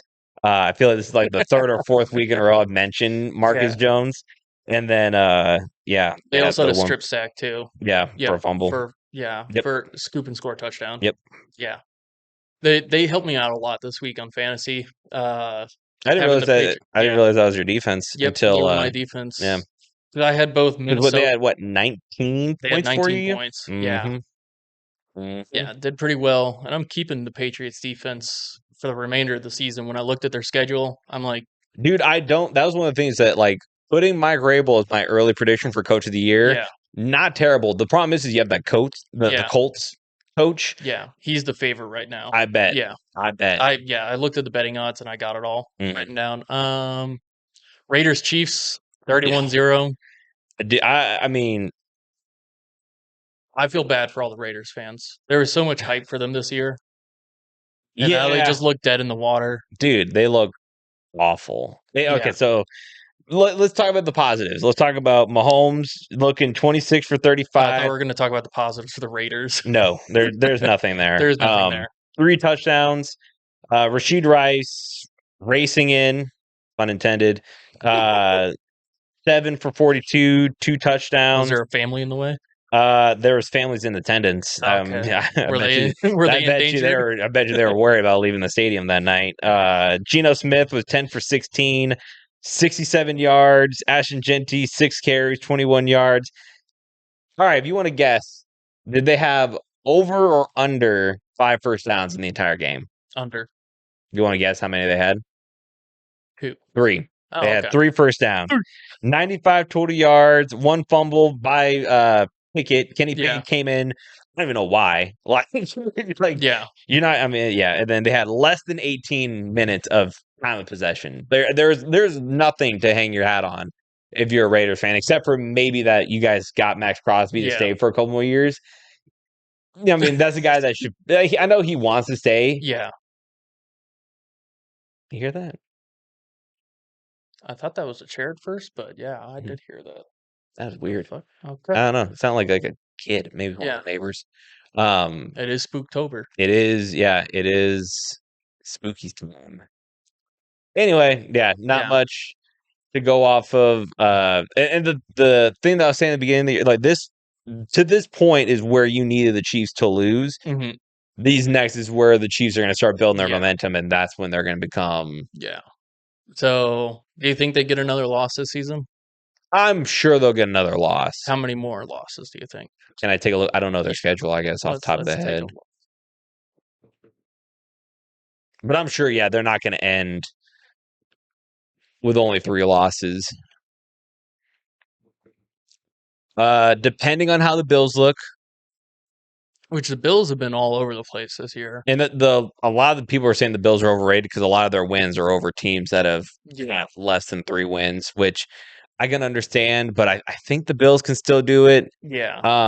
Honestly, depending on how the Broncos shape up, like, So they got the Commanders, who's a tough team. and that is what is that Monday night or Thursday night? That's like a primetime game, I believe. I think it's a Monday night game. Yeah, Monday night. Yeah. I circled the Commanders and then I erased it and I put Chiefs. Yeah. But I expect them to drop. I mean, the Texan team is honestly super tough defensively wise. Mm-hmm. And if they can get Joe Mixon back and start making some fucking problems with their running game, because like Nick Chubb and is it Woody Marks, they're just not doing it. They're not at all. No. So I expect them divisional loss versus one of the Broncos team. I don't expect them to lose to the Chargers. Because they lost earlier to them this year. Definitely going to lose against the Colts. Well, I don't want to say definitely, but the Colts, that's a huge chance to drop a loss. Cowboys have been looking electric on offense, but anemic on defense. Their defense looked really good this last week. They did. I didn't even see it, so hold on. We'll get to them. Okay, yeah, the defense looked good. They beat the Commanders, and they had a pick 6. Anyway, their defense is starting to shape up. It's not great. They're not the top of the league, but they're starting to see some signs of life. So I can definitely see. I mean, the Chiefs are going to be over 500, like I said, but there's still a chance for them to not be the winner in their division. They got Commanders, Bills, Broncos, Colts, Cowboys, Texans, Chargers, Titans, Broncos, and then Raiders. Yeah, honestly, like this middle part of the like from the Commanders to the Texans, honestly, that's a tough stretch for them. Even the Chargers. If the Chargers can get back some of those people who are injured, especially like in the backfield, they can beat them again. Can beat them again? Yeah. And then you got the Broncos again right there at the end of the season. You got two The division Titans, rivals right there at the end. yeah, and I don't think the Raiders are gonna, unless they do some crazy Yeah. trades. I just don't see them doing anything. But the Titans and the Raiders, those are Yeah. some guaranteed wins I'm putting in for Yeah. them. All the other ones, I really have to sit and think about them Hmm. as we get to the week. But I don't want to put anything definitive Yeah. for those games. And also, too, I like to just see how everything starts to shape up Yeah, before each week. So I wouldn't. I saw earlier that Mahomes is back in the MVP. Like he's the front runner for he's the MVP. front runner for I MVP. don't see it. I don't I don't see understand. it either. Here's the thing. I know Baker Mayfield lost this week. Yeah. He is still putting the team on his back. He had Well, his what, top 3 wide receivers go down. yeah. Bucky Irving is going down. We'll get to it when we start talking about the odds and everything. Yeah. Eagles Vikings 28-22. It's the score looks closer than what it was. But the Hurts is that is the game that I think the Eagles needed. Yeah. Hurts went 19 for 23, 3 touchdowns, 326 yards in the air. Saquon's still not getting going. He's 18 for 44, and I think the last time I looked, he's on pace for like a less than 800-yard season. Somebody went up to Saquon too after the game, like he had an interview. Yeah, and they were talking to him about it, and he was like, "Why are you guys talking to me? Like we won the game. Jalen Hurts had a great game." He's just like, "Who cares about my stat score?" sure, but I think It showed the very team oriented, at least. the thing that I would say is like if you want to be a dominant, because here's the thing, the Vikings could have had a chance to come back and win. Elliott, he had a missed field goal. Wentz, he had 2 interceptions in the first half. It was back to back. Yeah. And one of them, I believe, was a pick six. Yeah, it was a 42-yard pick six. The other one didn't do anything, but like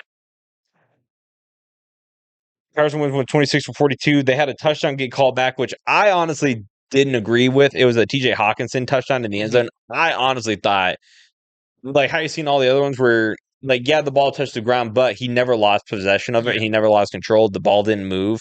Mm-hmm. I think that should have stayed a touchdown, but they called it back. Yeah. AJ Brown had himself a game, 4 receptions, 121 yards, and that's the thing. Like a lot of these, like because AJ Brown, he didn't catch the ball a lot, but it was just big plays, 2 touchdowns. Devontae Smith, he had a better game, 9 receptions, 183. And yeah, I mean, if you don't throw that pick six, dog, it's a little bit A closer. little bit different of a game. And I mean, with the Vikings, like they could get down in the red zone, and a lot of times they just finish it with field goals. Like Will Reichard, 5 for 5 for field goals. One was almost like I think it was a 59-yarder. So if you turn some of those into touchdowns, like that's the thing. I'm still just not convinced on the Eagles. Like they're winning. Yeah. They're winning, just but they're not winning. Something's missing. They're not winning definitively how they were last year. Saquon's not running like big explosive plays like he was last year. Panthers Jets 13-6. Bryce Young. He didn't have a great stat line. He 15 for 25, 138, 1 TD. Rico Dowdell, he split the Chuba Hubbard came back. Hubbard, Yep. But in the second half is where Rico Dowdell started picking it up most of the time. He had 17 carries for 79 yards, and then Xavier Legette. I keep on seeing him on fantasy, and he's always like one of those like top names. They're like, "Hey, you should pick him up over this person." Yeah, and I'm just like, really? The thing is just like the Panthers just don't really score. Yeah, like they're just never in like high scoring games where like Xavier Legette's going to get 3 touchdowns. Yeah. J.C. Horn intercepted Tyrod Taylor twice. He had to come in for Justin Fields. Justin Fields, 6 for 12, 46 yards. I believe he got knocked out of the game for a concussion whenever Nick Scott came in and hit him whenever he was sliding down. But Tyrod Taylor, 10 for 22, 126 yards. And then Glove Taylor. Yeah, 2 interceptions to go with those 2 gloves. Yeah. Giants Broncos. Dude, incredible game. 33 points in the fourth quarter. Yeah. What? The Giants were leading 19-0 at the end of the third. And Jackson Dart, honestly, he was looking great. He's 15 for 33, 3 touchdowns. The one INT that he threw was in that fourth quarter. Yeah. And I think that was one of those things, just like, damn, like, because he didn't really, I think it was like a 3rd and 5 or something Yeah. like that. And that he a bad pass, Mhm. interception, that was led them to points. And I mean, the Giants defense looked incredible in the first half. Like, Mhm. Bo Nix really couldn't do anything. He First was half getting, and the second half for half of the second half. yeah, I think that fourth quarter, it was just big explosive play after big explosive play. And Mhm. like Brian Burns, he wasn't getting back there as much as he needed to.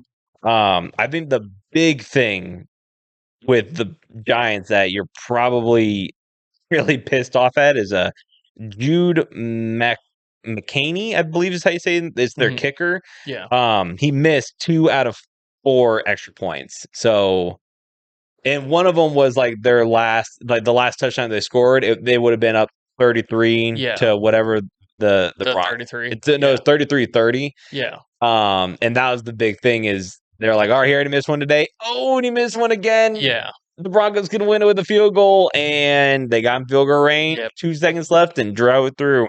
Bo Nix, 27 for 50 throws, 279 yards, 2 touchdowns, and then he had 2 touchdowns running it in too. Yeah.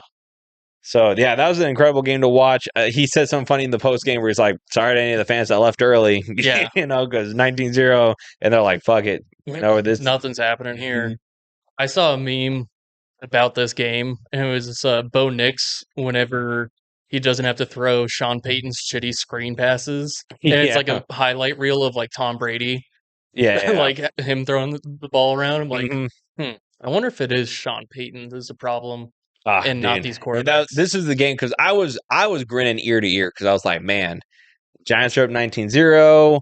I could really use this game Yeah, in our spread. yeah, And we were watching it. Just the competitive. I mean, that's got to be game of the year, yeah. at least right now. Colts Chargers Yep. 38-24. Justin Herbert 420 yards of passing, 37 for 55 and 3 TDs. I think that this brings him to number 1 in the league in passing Yeah. yards. I think previously it was Matt Stafford. Yeah, 3 touchdowns, 2 interceptions. But Danny Dimes, 23 for 34, 288 yards, 2 touchdowns. Jonathan Taylor, 16 carries, 94 yards, 3 touchdowns. Amir Abdullah, Yeah. running back for Nebraska in his 11th year, 81-yard kick return. So old man still got it. And I think I love seeing him split Yeah. with Jonathan Taylor. It's one of the things they definitely don't need to have Oh, yeah. them split, but hey, just to give Jonathan Taylor Mhm. some time, let some Yeah. plays Maybe off. whenever Jonathan Taylor needs a breather, and Yeah, you're just to like, "Oh, have yeah, I just ran for 70 yards. yeah, I need a breather." just go in there and run for like 3-4 yards for me, please. Just set up like Yeah. second and 7, 2nd and 6, So I can second go and score a 5. touchdown. Yeah. So good game. Yeah. Commanders Cowboys 44-22. And I believe they had Marcus Mariota in there. Yeah. So Jaden Daniels, he went out for a hamstring injury. He got tied up. It was a pretty nasty Yeah. sack. Let's see here. But Daniels, he went 12 for 22, 156 yards, 1 touchdown, 1 fumble loss, 1 rushing touchdown. Mhm. Mariota came in 4 for 10, 63 yards, 1 INT, which I believe was taken back 68 yards for a field goal, for a pick six. He got sacked, or both of them got sacked twice. So it was 4 sacks all around. And that pick six was done by Bland. Prescott 21 for 30, 264 yards, 3 TDs, and Javonte Williams 19 carries, 116 yards, and 1 touchdown. Yeah. So that's what I was saying. Like, Dallas had all around 4 sacks, a pick six. Mhm. Yeah, they played their ass off pretty well. Dallas did get caught up in the end zone for a safety. Mhm. So, oh wait, was that game or was that a different game? I think it was a different game. No, I think it was that game. Oh, okay. So what? They had 2 field goals in the first quarter.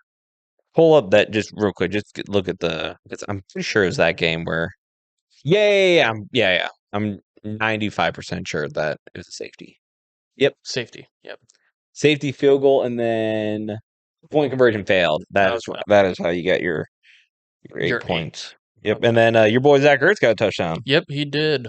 He helped me out on fantasy a little bit. Yep. Help you win? No, absolutely not. Absolutely not. Packers Cardinals 27-23. I love Jacoby Brissett being the Cardinals quarterback. I honestly low-key think that they should stick with him. Yeah. Because they're hitting up McBride. Is it only because McBride is your fantasy player? Not entirely. Like, it's just one of those things I feel like Jacoby Brissett doesn't do a lot of like Kyler's tendencies of like if he doesn't see anyone available in like 1 to 2 seconds in the pocket, he's like, okay, I got to get out of here. I got to run. Mm-hmm. He doesn't try to stay in the pocket and like try to make a play downfield, or he doesn't have like great passing. Mm-hmm. I shouldn't say he doesn't have great pace. He doesn't. I think Jacoby Brissett throws a little bit better than Kyler Murray. I think he can see the field. Kyler Murray's a foot shorter than his lineman. Yeah, you can see over those linemen a little bit better.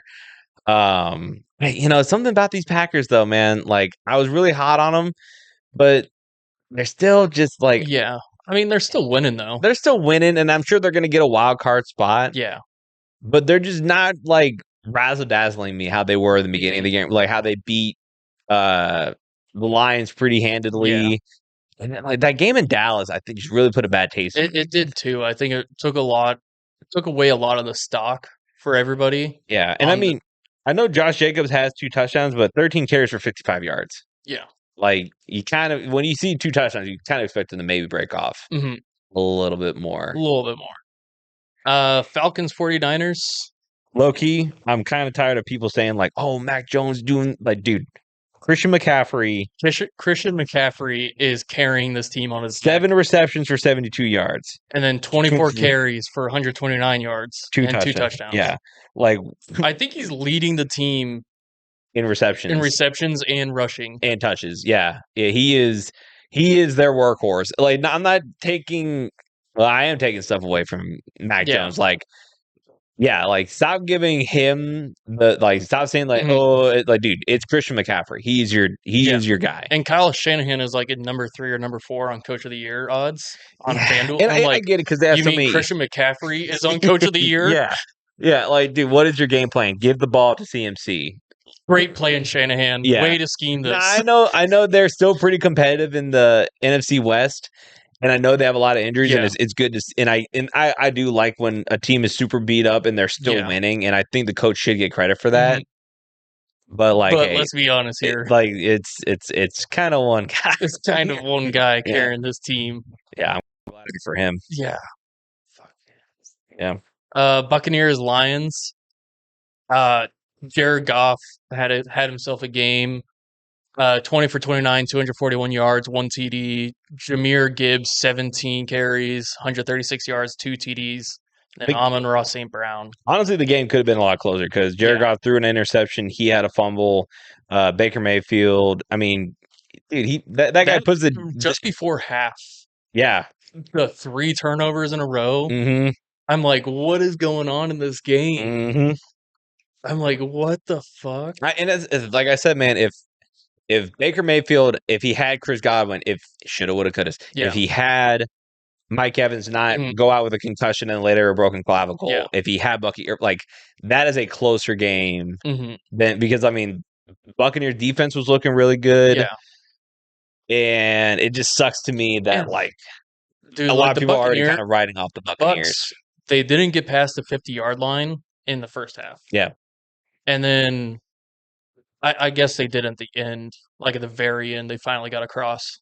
But yeah, it's just like, what the fuck, man? Like, I saw Baker Mayfield; he was getting frustrated the whole time. Yeah, it was just like, and Aiden Hutchinson was just continuously in his backfield. Yeah, and then you got the Texans Seahawks. I went to bed for this game. If anyone was awake, that wasn't on the West Coast, in the mountain range or anything like that. I mean, Sam Darnold still looking really good. 17 for 31, 213 yards, 1 touchdown. He also had a fumble and an INT. Let's see here. Yeah, overall, the Seahawks had four turnovers, which I think is really Mhm. uncharacteristic how they've been doing this year. But It is the Texans defense yeah, is really good. yeah, they fly around, they knock your head off. Charbonnet had two touchdowns. Stroud 23 for 49, 229 yards, one touchdown, I one did interception, see I and did then see some clips that they actually got to some of those Iowa State receivers, yeah, Jalen Knoll, yep. Xavier Hutchinson, and Jaden Higgins. And then I believe the Texans also had a scoop and score for a Yep. touchdown. Will Anderson Jr. But yeah, and that's the thing. I think you need to trust and give the ball more to Jalen Knoll and because I mean, is it Tank Dell? He's not going to be coming back Nope. anytime soon. Hopefully, Joe Mixon's in the mix, unintended, here soon because I think he can still. I mean, that's a Yeah. great running back you have. Yeah. So which one do we'll do the awards odds Yeah, first. yeah, yeah. All right. So this is what the FanDuel Sportsbook odds are right now. Patrick Mahomes is leading at 125. I just don't see it I right don't now. see it. Now, here's the thing: if they win out, Yeah. then yeah. And here's the thing: I think for the Chiefs, Patrick Mahomes is their MVP Mhm. for that team. In a league right now, I mean, I don't know. Josh Allen. I don't understand the Josh Allen too as well. I know he was our pick for MVP. he's still playing He's good still though. playing good, but like Danny Dimes I think, at two but 220 or here's the thing. 200. I think Daniel Jones splits a little bit of that recognition with Jonathan Taylor. Yeah. And I think I think Jonathan Taylor should be a little bit higher up on Yeah. that list. Well, Jonathan Taylor is leading offensive player of the year, And and I he's the heavy favorite right now. I agree. I think that is, yeah, Yeah. that's a no brainer for But then me. there's CMC as well, who is carrying this 49ers team on his back, Yeah, and he's at 10,000. I would put him on like closer to offensive player of the year too. Well, he's number 3 on that wall. Yeah, Yeah. I can read. Yeah. I'm just talking about like I don't think he's up there. I honestly, let me bias or whatever. I think Matt Stafford should be up there a little bit more just because he is leading the NFL in No, passing I agree. touchdowns. Yeah. And he was leading him in yards. Mhm. Same thing with Baker Mayfield, Jared Goff. Like I honestly don't hate the list. Having Drake May and Josh Allen and Drake May being over Baker Mayfield, Matt Stafford, and Jared Goff, to me, Yeah. I would move those around a little bit. Like I would probably put Baker Mayfield 1, probably Jared Goff 2, Matt Stafford 3, Josh Allen 4, Drake May 5, and then Patrick Mahomes 6. Yeah. If I had to put Patrick Mahomes in my list, But if you don't have to, Daniel I would, Jones. yeah, Danny Jones for Yeah. sure. And I would put Danny Jones over Drake May and over Josh Allen right Mhm. now. So Baker Mayfield, Probably Jared Goff. Jared Goff, Because then like Jared Goff, like he's great at calling the plays, but he's not like the only star on yeah. that show. So I think we're both You want to do like Baker, and then if we had to do like an NFC or an AFC guy, do Daniel Jones. yeah. That's, I like that. If you want to do like for like this kind of like put like an yeah. NFC and an AFC guy. Yeah, I like it. Okay. Coach of the year, But like I mean, for me, it is Mike Rabel and it is Sean yeah. Steichen. Yeah. Sean Steichen is the favorite right now so far, with Mike Vrabel being right behind him. I think what can get Mike Vrabel across is if they continue to just win out with maybe 1 or 2 more losses. If they win that division, and that's the thing, both of these teams have a great chance to win their Yeah. divisions. And then it's 100%. it's just like if you're looking at them like, damn, dude, like what do you like? Wow. Because both of these teams were in the same spot. Yeah. The thing that I'll give Mike Rabel a little bit more grace if they win their division is that the Bills are the Titans of that division.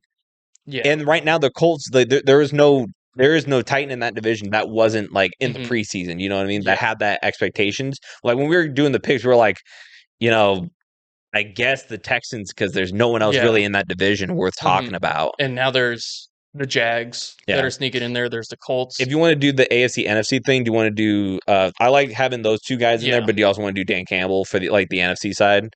Over Shanahan?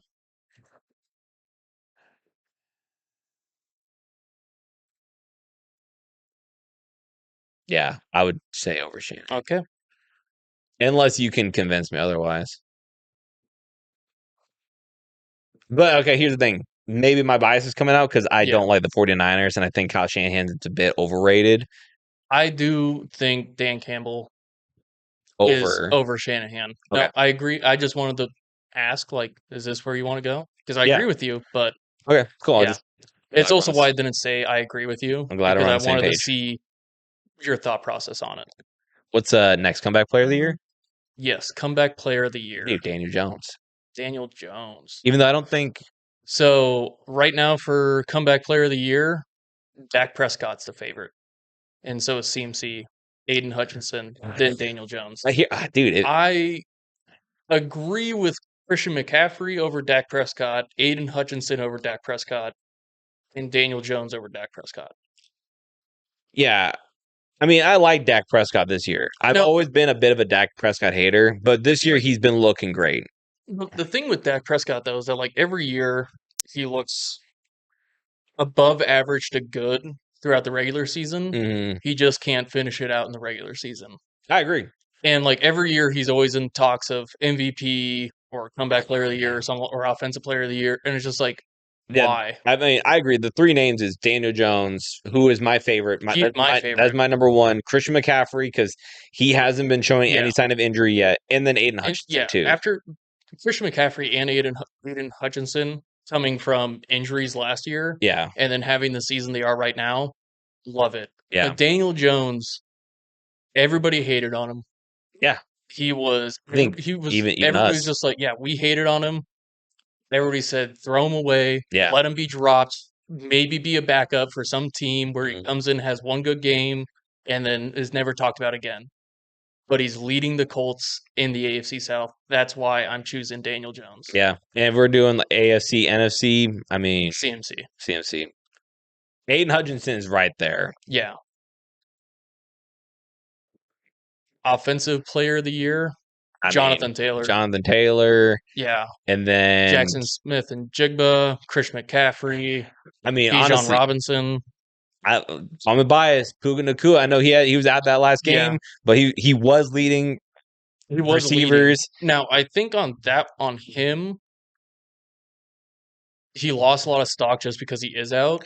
That's just for a Yeah. game. And I think when he comes back, he's going to go right back into Mhm. that role. And the thing I loved about him being out that game is it gave Matt Stafford and Devontae Adams more kind of game time to Yeah. develop more stuff. Develop that rhythm. So I think it's going to be like the Rams are going to be tough going forward. They are.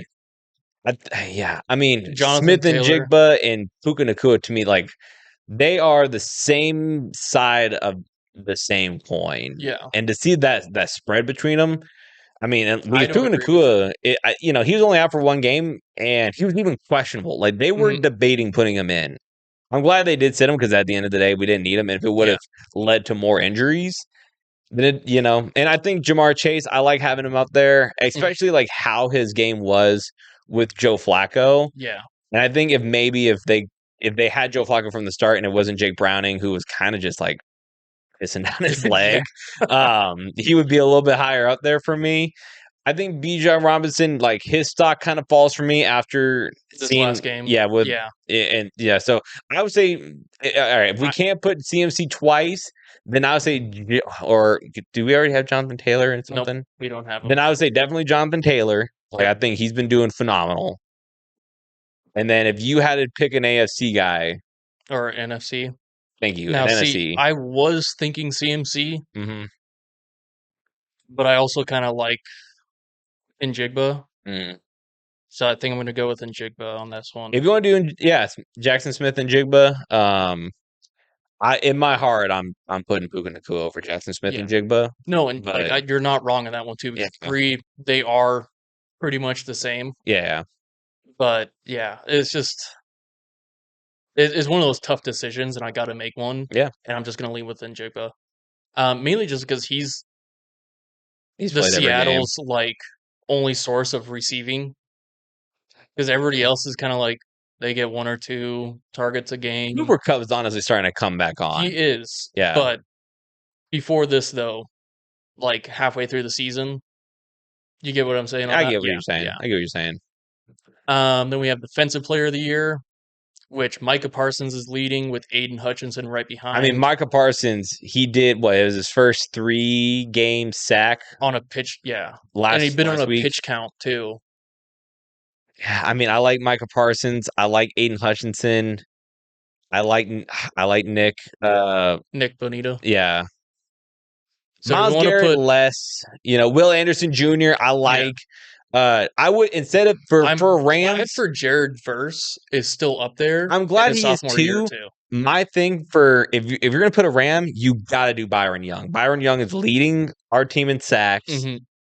He's leading, I believe, in tackles. Oh, dude, I mean, even fucking Nate Landman, dude. Nate Landman is so fucking good, and I think he's getting fucking not the detention he needs, which sucks. Yeah. But yeah, in my opinion, like Jared Verse is still good. I would do Byron Young over Jared Verse right now, personally, as a Rams fan. So, If we had a pick, I would say honestly, because I'm thinking we kind of do the same thing where we're split on the NFC, Micah Parsons and Aiden Hutchins, yeah, and then have Nick Benito, be the AFC. yeah. But honestly, man, like I like Nick Benito. There's still a part of me that wants to go with Will Anderson Jr. because I mean he flies around with that Texans defense, which we're both hot on. I think it's two T's. I want to It spell these is, guys' yeah, names right. But then for end of season though, we need to be one, definitive yeah, on one guy. Offensive Rookie of the Year. The odds right now: Jackson I mean, Dart yeah, if it's yeah, and that's the thing, and like Jigba, yeah, Tyler Warren, yeah, Judkins is looking good. McMillan's looking good. Genty, I think his stock keeps on falling just because he's stuck on the Raiders. yeah. I honestly like. You put Genty on pretty much any other team that's not the Dolphins or Browns. Yeah, he's probably getting more touches. Yeah, And honestly, like here's the thing. not even the Browns. Let me rephrase that. The Bengals. Yeah, Yeah, I would honestly, I would do exactly how we're seeing it. If we're doing the NFC split, I would definitely do right now Jackson Dart over in Jigba. yeah, and then Uh, Tyler Warren as and the then AFC. Tyler, yeah, because dude, that guy is yeah, right. You could put Scadaboo up there. I actually didn't look to see where No, Scadaboo's at on this. I think Scadaboo's right after Genty. like he's on there. Don't get me wrong, but I wouldn't put money on Scadaboo. Me neither. But I was. It was different He's to on the see. list. Yeah. I agree. He should be Yeah. on the list, but So Dart, and then Warren. Then Defensive Rookie of the Year, Jahad Campbell, Abdul Carter, Carson Swissinger, Nick Monwari, Michael Williams, and then Andrew who is Mukba. who is the guy? He was for. He was the Travis Hunter's still on the list. whole lot of snaps. Is he the only one that actually has like a jersey assigned with him? Yeah. That's weird. Who is the he was on the Vikings and he had like back-to-back games with like a pick. Oh, fuck. What is that guy's name? I'm trying to remember. Let me see if I can find him real quick cuz I thought Right. I thought we put Abdul Carter as our I did and early season Defensive Rookie of the Year. he's yeah, I don't think he's doing as much. But he is number 2 right now, and a very close number 2. Jahad Campbell's plus 230, and then Abdul Carter's plus 270. Call me a casual. Who is Jahad Campbell? Me neither. I don't know who he is. Let's do a quick look. It's also wild having a name Jahad. Hmm. Imagine if he has a bad game, and then they have the memes of like the terrorist memes with Yeah. his name.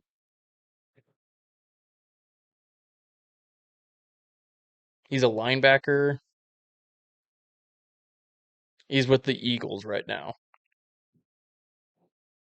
Yeah, I'm gonna be honest. I really don't know Yeah, I don't know who he is much either. about him. Do we just want to go Abdul Carter because he's the only one I recognize on this list? Yeah, I guess I need to keep a little bit like closer eye. All these guys' names, I'm going to look up who they play for and try to keep a better eye on them. Yeah. But yeah, so Abdul Carter. So And our current list right now for the week 8. So mind you, we did a preseason predictions. MVP was Josh Allen with Coach of the Year Vrabel, Aiden Hutchinson, comeback player, Derrick Henry, dead as water, yeah, offensive offensive player of the year, Yeesh. defensive player of the year, Aiden Hutchinson, um, Cam Ward with Cortland Loveland, Yeah, or Curtis Loveland, uh um isn't he with the for the Broncos? Bears. Bears, okay. Yeah. And then Abdul Carter for defensive Yeah. rookie of the year. The ones I shiver at the most are Derrick Henry, Yeah. Cam Ward, and Loveland. Yeah, Loveland. Currently, right now, what we have for MVP, we have Baker Mayfield / Daniel Jones. Coach of the Year, Steichen, Vrabel, and Dan Campbell. Comeback Player of the Year, Daniel Jones and CMC. Offensive Player, Taylor, Jonathan Taylor. Jonathan Taylor, Yep. and then Jackson Smith and Jigba. Yep. Micah Parsons, Aiden Hutchinson's, and Nick Bonita. Jackson Dart. For Defensive Player of the Year. And then Offensive Rookie of the Year, Dart and Warren. And then Defensive Rookie, Abdul Carter. And then now we're going to go into the playoff predictions. So these are what the odds are for the divisions. The Buffalo Bills are the favorite at -190. The Patriots at +155, and then the Dolphins and the Jets are +10,000. Yeah, I still want to hold fast and be a believer that the Bills are going to hang on to that division Me in too, the but East. I think the Patriots coming in a wild card. And that's how we have it, and Yeah. I'm good with that. I'm good with Pats being a wild card and the Bills taking that division. Cool, totally cool with that. In the North, the Ravens are still the favorite, but only by 5 right now. It's +135 Ravens, +130 for the Steelers. I'm leaning towards the Steelers. So here's the thing that I was going to say is that this is the Steelers division to win. Yeah. But if there's any team on this list of all 32 Ravens. teams, of all 32 teams to have a division and most likely to lose it, it's the Pittsburgh Steelers. Yeah. I'm going to still hold out a little bit of hope with the Ravens. I can see Pittsburgh doing that wild card spot, though, which I wasn't, you know me, I wasn't at the beginning of the year. But so Pats, me being a longtime Steelers fan, I agree with you. It's just like this is their division to lose. You put the Bills in the North, by the way. Yeah. Oh, sorry. Yeah, idiot. I expect when Lamar Jackson to come back that hopefully shit starts turning around. I don't see the Ravens continue to only have one win. Oh, hell no. No. Yeah, it's I want to put the Steelers up there at the AFC North, but they just too wishy-washy for me. I agree. To put as a definitive AFC North winner. For the Colts right now. For the AFC South, he means. Sorry. Yeah. Well, the Colts division, I should say. Yeah. The AFC South, yeah, the Colts -280. Yeah. With Jacksonville right there. And I would love to have Jacksonville in there, man, like as a wild card. But with all the other teams right now, I could definitely. I mean, yeah, Colts are in a great spot to win the South. Yeah.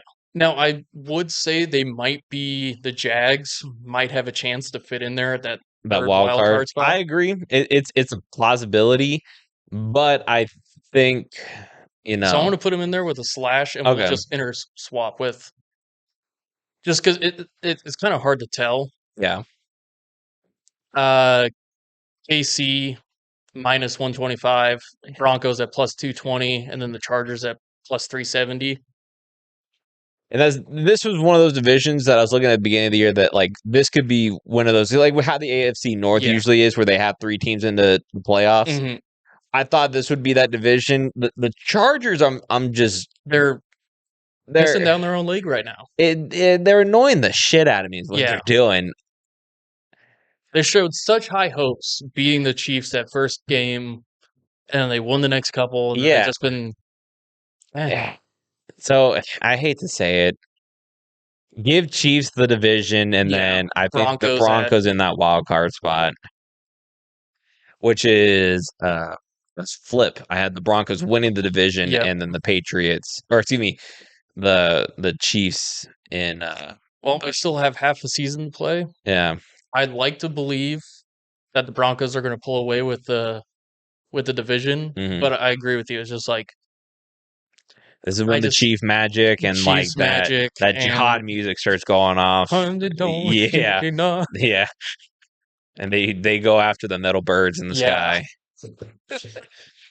Lions. I like it though. So it's just Yeah, we got Ravens, Bills, Colts, Chiefs, Pats, Steelers, Jags, and Broncos. And then before we had Ravens, Bills, Texans, Broncos, and then KC at the wild card, Patriots.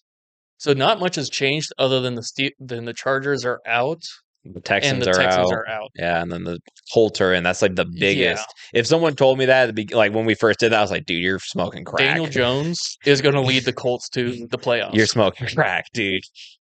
You woke up from a coma. Crack, dude. You're fucking You woke up from a coma. And yeah. it's like, all right, what's going on in the NFL? Let's skip because just to keep it in our order. Yeah. NFC North, Green Bay. Green Bay's the favorite, plus 105, with the Lions at plus 115. Give me the Lions Yeah, to give me the win the North, Lions. and then give me Green Bay to be a wild card. I agree. I think they're a definitive wild card spot. Yeah. And then we got the East. Philadelphia is a minus 280 over the Commanders at plus 550, and so are the Cowboys. Man, I would love for the Giants to just make a run. Me too. I don't see it I'd happening. love to see the Giants wreck the whole NFC East. I would too. Hey, here's the thing. So the They're going to be Giants, the greatest the Giants and the losing record Eagles team. are playing Yeah, again this week in Philly. I'm off my rocker and I'm picking them to win. I think I'm going to follow you on this one. Yeah. So man, I so badly want to put the Giants, but I gotta go with my like it's gonna be the Eagles. Philly. And then don't even put. I don't even think the Commanders are making a wild card, man. You think the Cowboys are going to make a wild card? I don't see, I don't see. I see the Eagles, and there's just too many. Like I think the NFC West, that is like Yeah. they got those three great teams right now. Yeah. I think we're both going to pick the Bucks for the NFC South. And I don't, And I you can know, see the Falcons taking a wild card spot if you're going to. convince me on that. So Because I don't. They're a team I where it's think like they they sneak come in. over. It's like all right, so like Oh shit! Yeah, fuck. I forgot to think about the West. because that's the thing. Like there's three teams in the West Yeah. that can either win that division or 100% Well, make it and in. shit. Now Jacoby Brissett's in there, actually making the Cardinals look good too. Well, I don't think they're going to come back and win. I don't think they're going to come back and win, but they're making it where they're kicking a lot of other teams out. Yeah, I can see them kind of Yeah. like ruining seasons. I can see that where it's like, oh man, we should have won that game versus the Cardinals, Yeah. but Yeah. X, Y, and Z happened, and this X, is Y, why and we Z lost. happened. Yeah. So, oh, shit. Well, But let's just put a pin in it. If Yeah. if we feel like at the end of it where we want to slash in any of these wild cards, mhm. then we can put it in. But let's Okay. just put a And then I think we're both going to agree on the Rams winning the South, winning the West. yeah, and then I would honestly put 49ers and Seattle both in those wild card spots, which is not originally how I had it. Yeah. And I remember I had to convince you the Seahawks being in there when we did the preseason predictions. Are you for that last? What are you gonna do for that last wild card spot? Um, I think this is where I'm going to put the Seahawks, or no, sorry, I think I might put the Commanders and Falcons in You're just that gonna put third both one. of those slashes. Yeah, We're cheating a little bit. we are, but like I'm torn on a decision. Yeah. Oh, it's something that we didn't do. I Who guess we'll do it. wins? Yeah, we'll Yeah, talk. we'll do that in a minute. Um,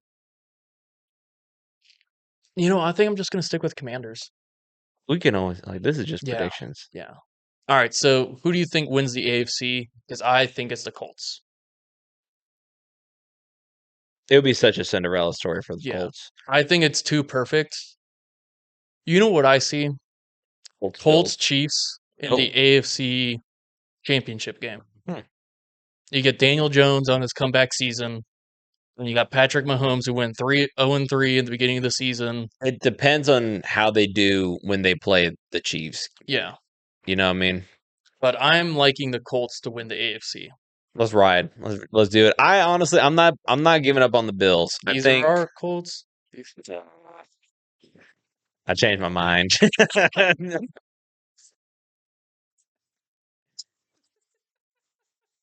uh,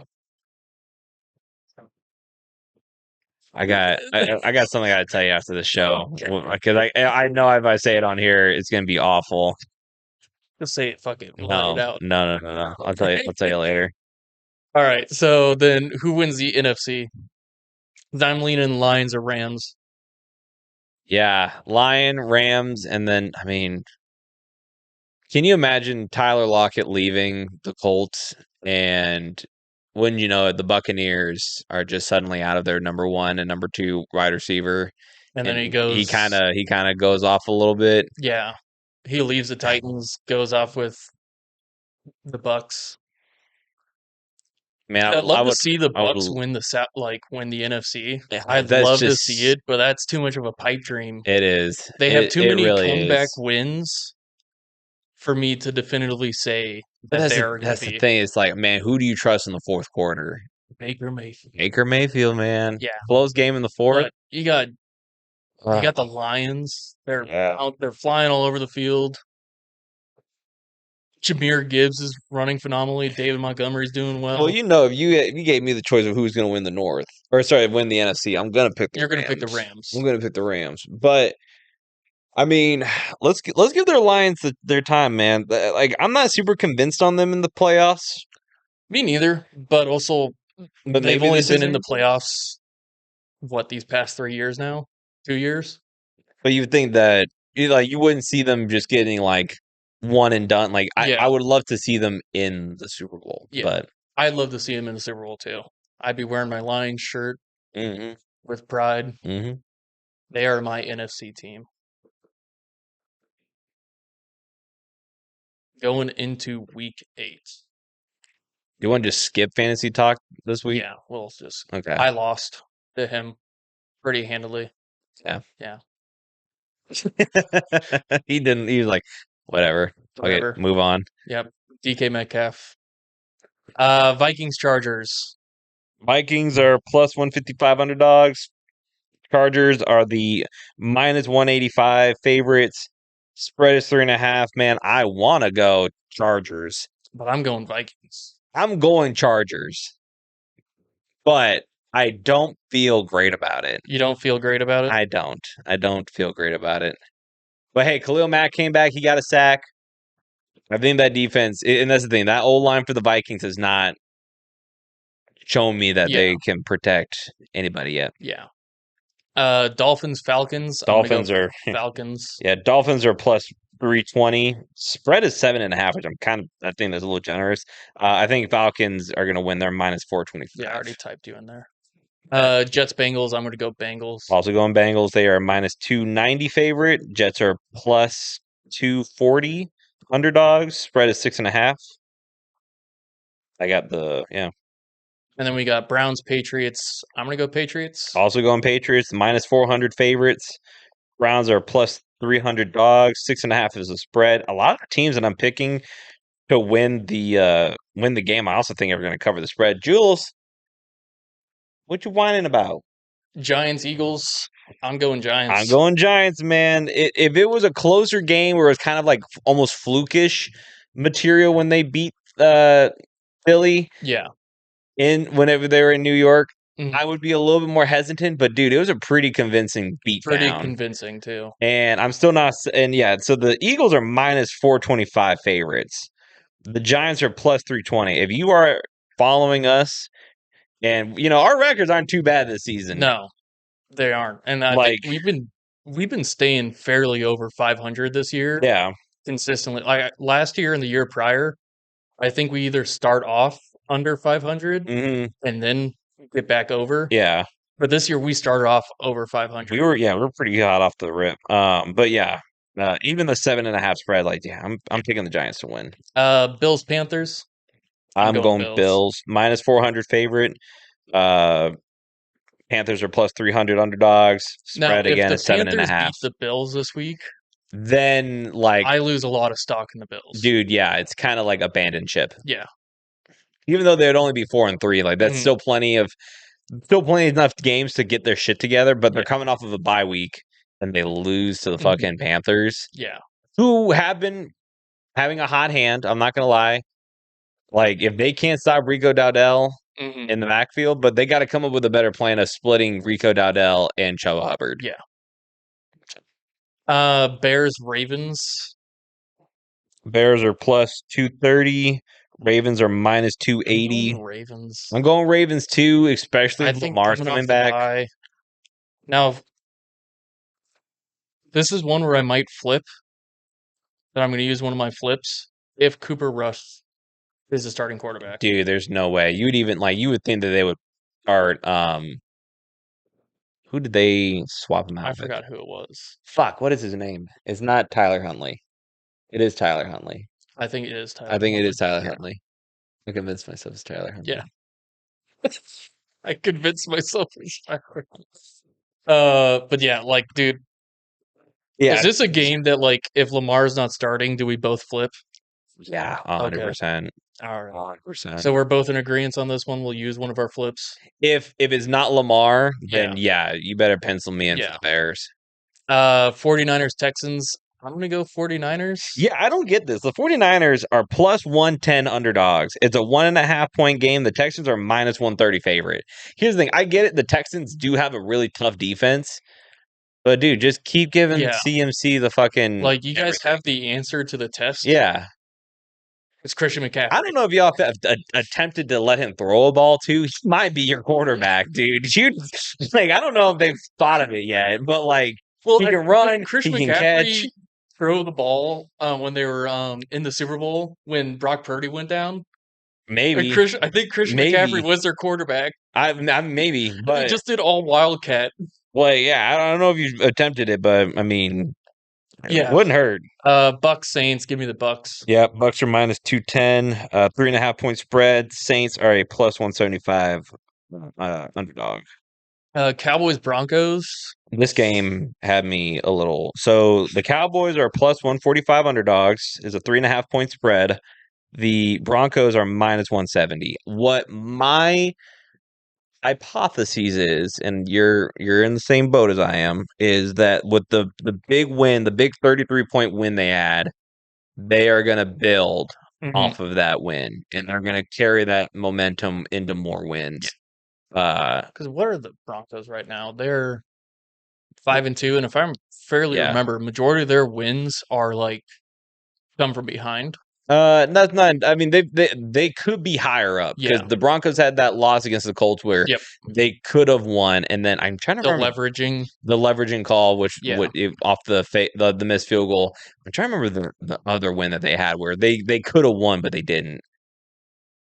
It's not important, but yeah, the Cowboys. I mean, they're playing well now. I think the Cowboys are going to run into probably the toughest defense they're going to be playing, and that is even though Drew Greenlaw, he did suspend himself for this game because he went and had a conversation with the official after the game, which he wasn't supposed to do. Yeah. Titans Colts. Give me the Colts. Yeah, they're a minus 1,600 favorite. Titans are plus 800. So, and we got the Packers Steelers on Sunday Night Football. This game again pisses me off. Where I want to go Steelers. So what's kind of riding on this game? This game can put Aaron Rodgers into a elite class of player who have beaten all 32 teams. This is the one team. Matt, please don't pick the Steelers. Just pick the Packers. I am picking the Packers, but that's the thing I was going to say. Like, you remember last week where I say I picked the Steelers Yeah. and they lose? This is that game where I pick the Packers to beat the Steelers and the Steelers win. That's what's going to happen. Yeah. I can already tell. That's why I said please pick the Packers. Yeah, that's what's going to happen. Is a 3.5-point spread. But I just, would In just Pittsburgh too. Yeah. Oh, like this is the game that Aaron Rodgers gets it done, and I hate that I think if he is would he be the first player to beat all 32 teams? Yeah. No, there's like 8 or 9 other players. Okay. Brett Favre being one of them. Okay. Yeah. It's a small class, but he gets in that elite, like greatest of all times. Yeah. Yeah. I think Peyton Manning has done it. I think Tom Brady has done it. Keep going. I'm gonna look this up. Well, all we have left is the Commanders and Chiefs, and I think you already said it too. I'm gonna go Chiefs as well. Yeah, they're minus 700 favor, which I think I would love to see the Commanders win, especially on Monday Night Football over the Chiefs. I'm just glad we don't have another primetime game with Chris Collinsworth blazing fucking Patrick Mahomes. Okay, so Rodgers would join in a league group that consists of Brett Favre, Tom Brady, Drew Brees, and Peyton Manning. That is the only players to beat all 32 teams. I think that's as a quarterback. Mm-hmm. I'm sure of like other players, there's probably a different list for that, but for quarterbacks, yeah. And then so for bye weeks, you got Lions, Raiders, Rams, Cardinals, Seahawks, and Jaguars, which fantasy owners are dubbing this as Bye-Mageddon. I don't know if you saw that. No, I didn't. Yeah. Everybody's shuffling around trying to pick up people off waivers. Yeah, I think the big losers are 100% like the Lions, the Rams, the Seahawks, and the Jags. Like those are all teams where you're like, fuck me in the ass, dude. Like anyone that's like a Cardinals or Jags, or Raiders, you're like, we're fine. Yeah, if you have Ashton Genty, but yeah, it's not going for me. So continuing our trivia in the NFC North. We're at the Green Bay. Trying to remember exactly how to run. Okay, it should be good. So round 1, easy mode. So this round 1 is a wide receiver. He is a 3-time All-Team All-Pro. He is a 5-time Pro Bowler. He is a 3-time NFL receptions leader. He is the NFL receiving yards leader in 1992. He is a 2-time NFL receiving touchdowns leader. I guess I cut off one of the years, but he is Pro Football Hall of Fame 2025. He was just inducted. I was honestly surprised I didn't see him on your list. He's in the Green Bay Hall of Fame. He's a first-team All-American, third-team All-American. He is a South Carolina Gamecock, and they retired as number 2. And he was drafted in 1988, first round, 7th overall. You know, it might have been one of those people that I thought this was too obvious, and I'm forgetting it right now when I was reading the list. Mm-hmm. So I have Greg Jennings and Cobb, and I was just like, no. At first, I thought it was maybe Cobb, but I thought he was a little bit later on with Aaron Rodgers. He was later on with Aaron Rodgers. And this was with Brett Favre. Correct. And I'm completely blanking on him right now. If I give you the hint that his brother was also in the NFL, would that help? Sharp. Sterling Sharp. There you go. Yeah. Dude, I was so nervous. That's why I was sitting there like I was so nervous for you. You didn't get Sterling Sharp. I was like, dude. I when I didn't see that on your list, I was like, oh my god, dude. Oh Michelle. Wrong Sharp brother. Speaking of Michelle. Okay. This is a free safety. He's a second team All-Pro in 2016. He's a Pro Bowler in 2016 as well. PFWA All-Rookie Team. He's a 2-time BCS National Champion. He's a Consensus All-American. He's a first-team All-ACC in 2013. He went to Alabama from 2011 to 2013. He was drafted in 2014, first round, 21st pick overall. I think this is the one that I have on the list. Is it Nick Collins? It's not Nick Collins. No. No.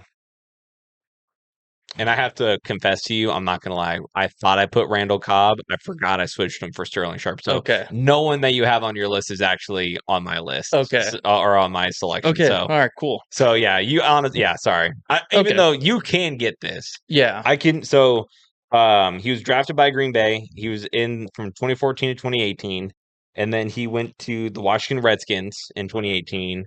He was then on the Bears in 2019. He played for Dallas in 2020. He was in San Francisco for 2021.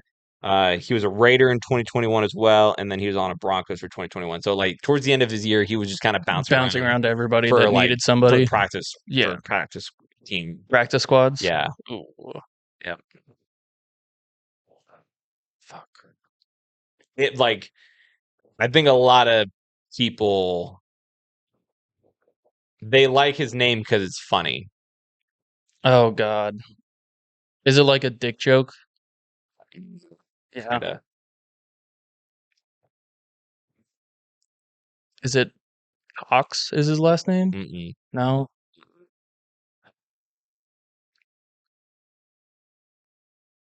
I can't. You have no guess? No. This is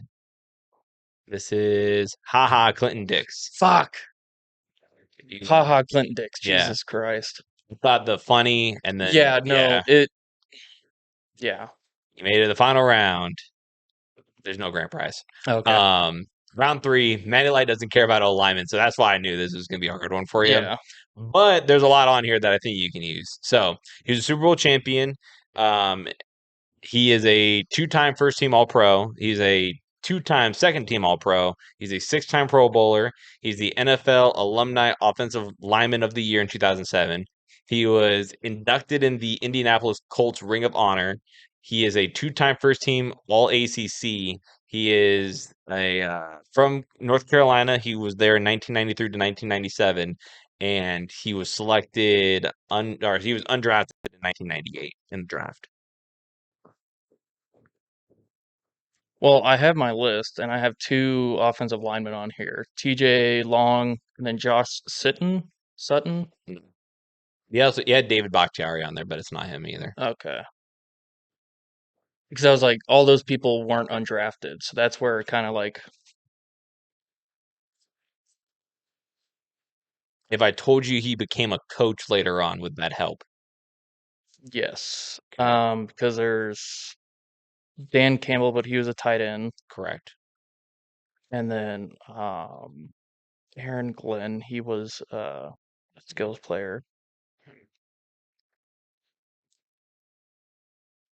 To my knowledge, he's not currently coaching. He's not currently coaching. Okay, Not in a big role like how he was. So he's a head coach for a team? He was. I don't believe he is anymore. I'm probably not going to know it, but who did he head coach? Indianapolis. Indianapolis, yeah, I wouldn't remember that one.